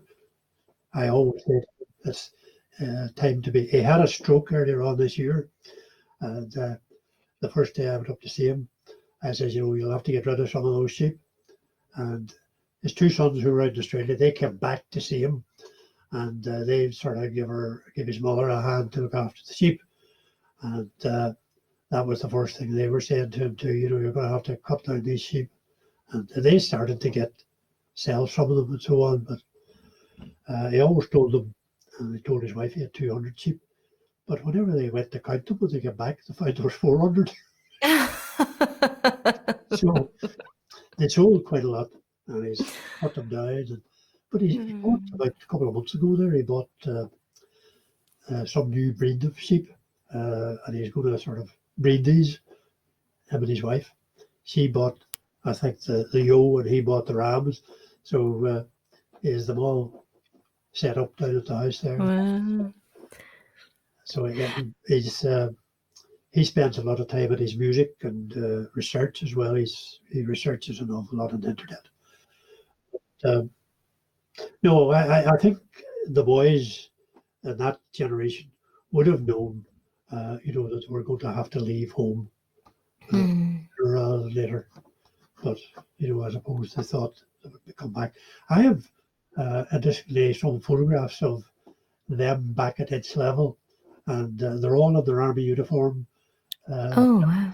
With the dogs, and they had been out shooting, obviously, because the guns are sitting there. And these, I would think, would have been taken probably in the 1920s, early 20s, because they're all in my father's uniform as well. And I have another very interesting photograph when his sister, his one and only sister, got married. She married an officer from the, I think, Royal Enniskillings, I think he was. But the reception and all was at home, and this photograph was taken in the garden, and my father's in his officer's uniform, Jim Caskey, who married my aunt, his uniform, and it's the only photograph we have of our grandfather and grandmother together, James Scott, the old uncle, and there's two of the aunts there as well. So it's a very important photograph. I'd love to, it would be lovely to maybe put a copy of it in beside this in the archive if you were agreeable, but have a think about it and I see what you think. have got, and you know, my cousin, son rang me last night about this.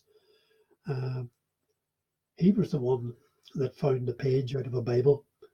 That was my probably great grandfather's, and it's 1820, I think it is. But anyway, he started asking me questions when I was on about Matthew's grave, because his brother's out in Australia. And I had a PowerPoint presentation, which I'd done some years ago, to do to the Rotary Club on the family. And it's entitled The Buchanan Five Brothers from Burt in the First World War. Now, I have it as a PDF, so I could send you that. It's quite easy to do. That would be great. Quite a big file, because it's all the photographs are in that. That would be lovely to have alongside, just to put faces to some of the names we're talking about. I think it'd be What I lovely. did, I got another text this morning from Mark, and he's asking questions that just tells me that I need to update that presentation, because I now know a lot of dates. I know where Matthew's buried. I know the date that he died. But the other sad thing that we found out about that when we got his death certificate, the cause of death was hemorrhage from the wrists, self-inflicted. So that my cousin Mark, that's a concern for him, because his father, who was also John Buchanan, shot himself a few years ago, 2008. His father, Jim, my father's brother, shot himself at its level in 1955. So we have this Oh, little mental thing running through the family. My father didn't have it. My uncle Sam had it. He suffered from depression. And Jim's son, Billy, who was my cousin, he suffered from it, spent a lot of time in the house and in various hospitals. So it has kind of run down the family. And you were always conscious of this. My father said it came from the Scots side, which had been my grandfather. My great-grandfather died in the asylum in Letterkenny. So he had it, and that's where my father thought it came from. So it has run down through his daughter, who was my grandmother, and then it went into her son. Really to two of her sons, well, maybe three if you count Matthew. So that's rather sad. oh, so sad. That's Yeah. so sad. I'm so sorry to hear that. But We can only imagine the toll that that period took on yes, families.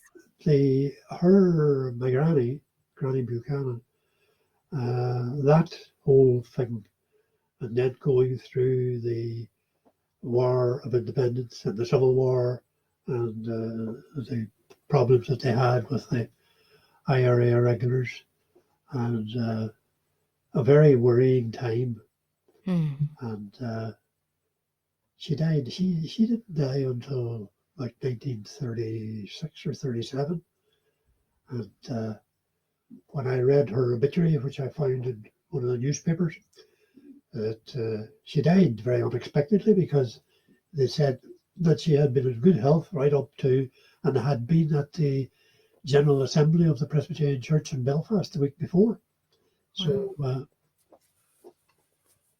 And you mentioned to me before that your father's eldest sister, Sadie, had she lived with you when you were growing up? Am I right in that? no, when she married Jim Caskey, he was Sorry, he maybe was I from was. Larne, she was from Larne, and eventually, when he died, I think she moved to Portstewart. Okay. Sorry, I had She that also wrong. had a Yeah. house at Portnew, County Donegal, which is where she died. Uh, I can remember her funeral and so on. She's buried in Portstewart. Yeah. And But there was I, I another sup- aunt, sorry, I know sorry. probably coming from my father. When my father moved, when he came back from America and moved into Bridgetown, James Scott was his uncle. He lived there. But in addition to him, there were two aunts as well, two unmarried aunts. Okay. And Letta, we called her, but she was Letitia. And when we were living in Bridgetown, when we were very small, one of them was still there, Aunt Alice, because there was a room there that was hers, and you weren't allowed into it. And even after she died, Aunt Letta, as we called her, or Letitia, she would come back sometimes, and she would stay there. And again, we weren't allowed into that room until she died. So we didn't get into that room probably until about 1948. And I can remember going into it, and it was like one of those situations you see where an auctioneer goes into a house where somebody has died, where things haven't been changed for years and years.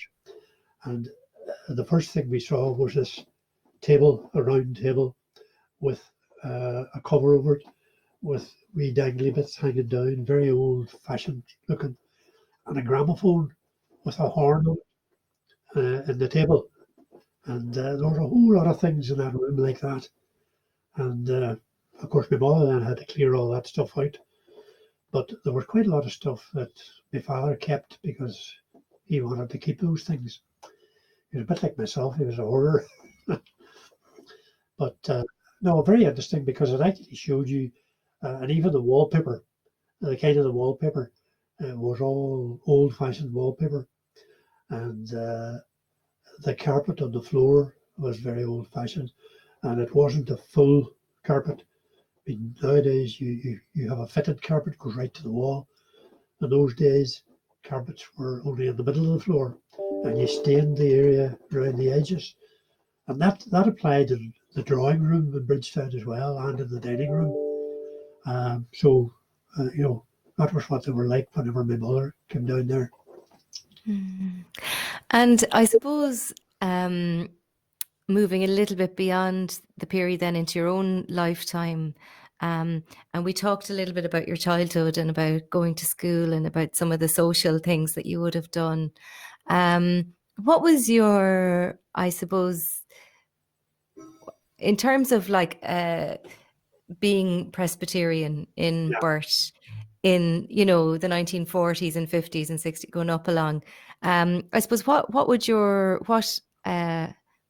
identity would your father have passed on to you, or your mother have passed on to you? What were sort of the values in the house? What were the things that helped you form your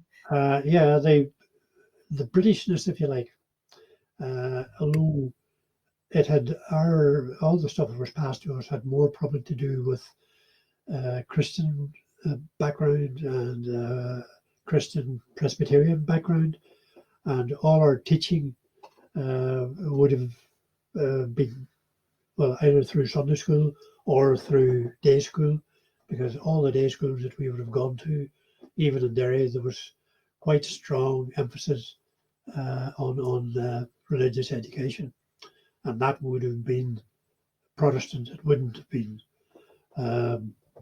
just Presbyterian, because there would have been Church of Ireland, Methodist, so at the school as well.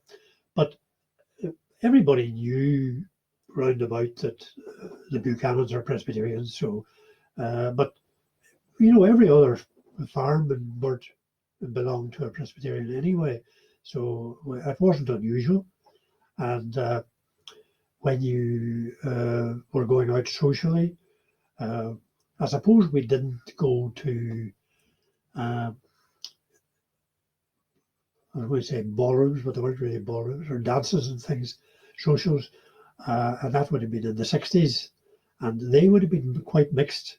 Now, we used to have the church, well, it was the badminton club really, used to have socials in the church hall, and those would have been largely Protestant.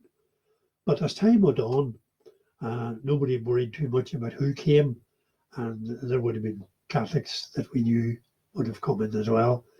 And eventually it came, of course, nobody went to wee small socials then, because you were going then to the Borderland and the Plaza in Buchanan and the big one in Letterkenny. And there was a few orange halls in Donegal as well that had dances, and they would have been quite big compared to the church halls.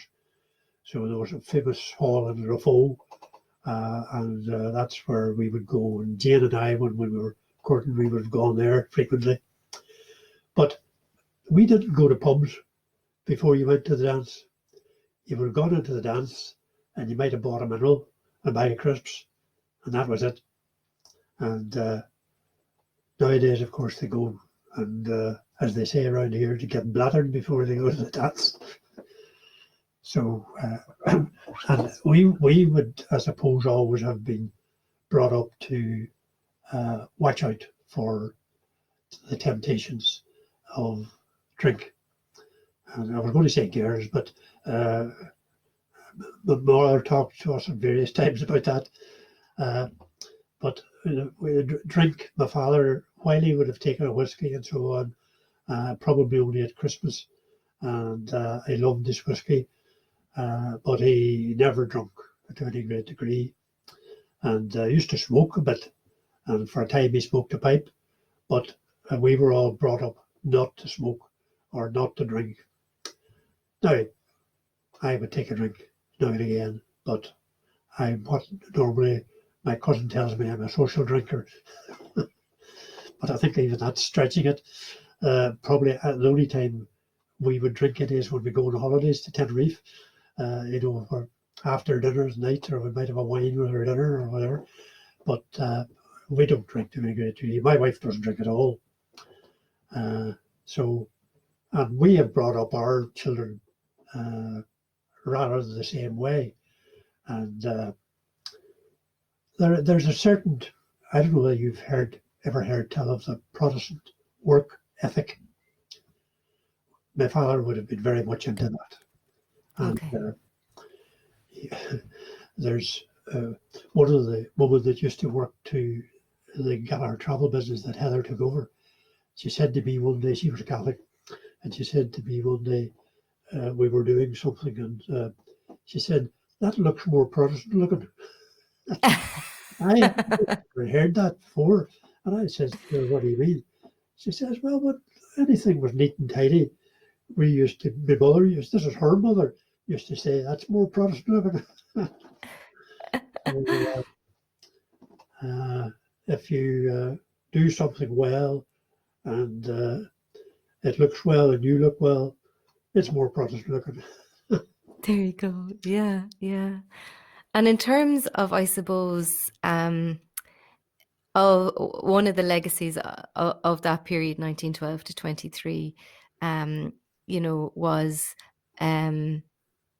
how people who fought in World War One were remembered subsequently. Yeah. And can you tell me about in I suppose those decades in the 50s and 60s and up along even locally, how would those men have been commemorated?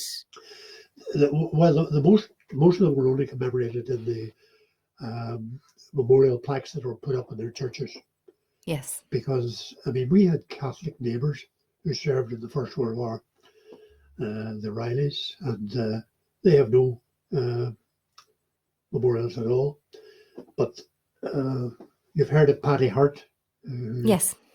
Paddy Hart decided way back in, must be 20 or 30 years ago, that there was all these Catholics who served in the First World War in Donegal, and they have no remembrance whatsoever. And that wasn't right.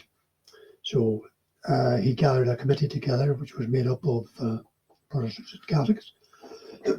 And he decided to write a book or create a book, which is really a register of every person from Donegal who served in the First World War, whether in the British forces, Irish forces, or Canadian, Australian, or whatever. Took him ages doing it, but he did do it.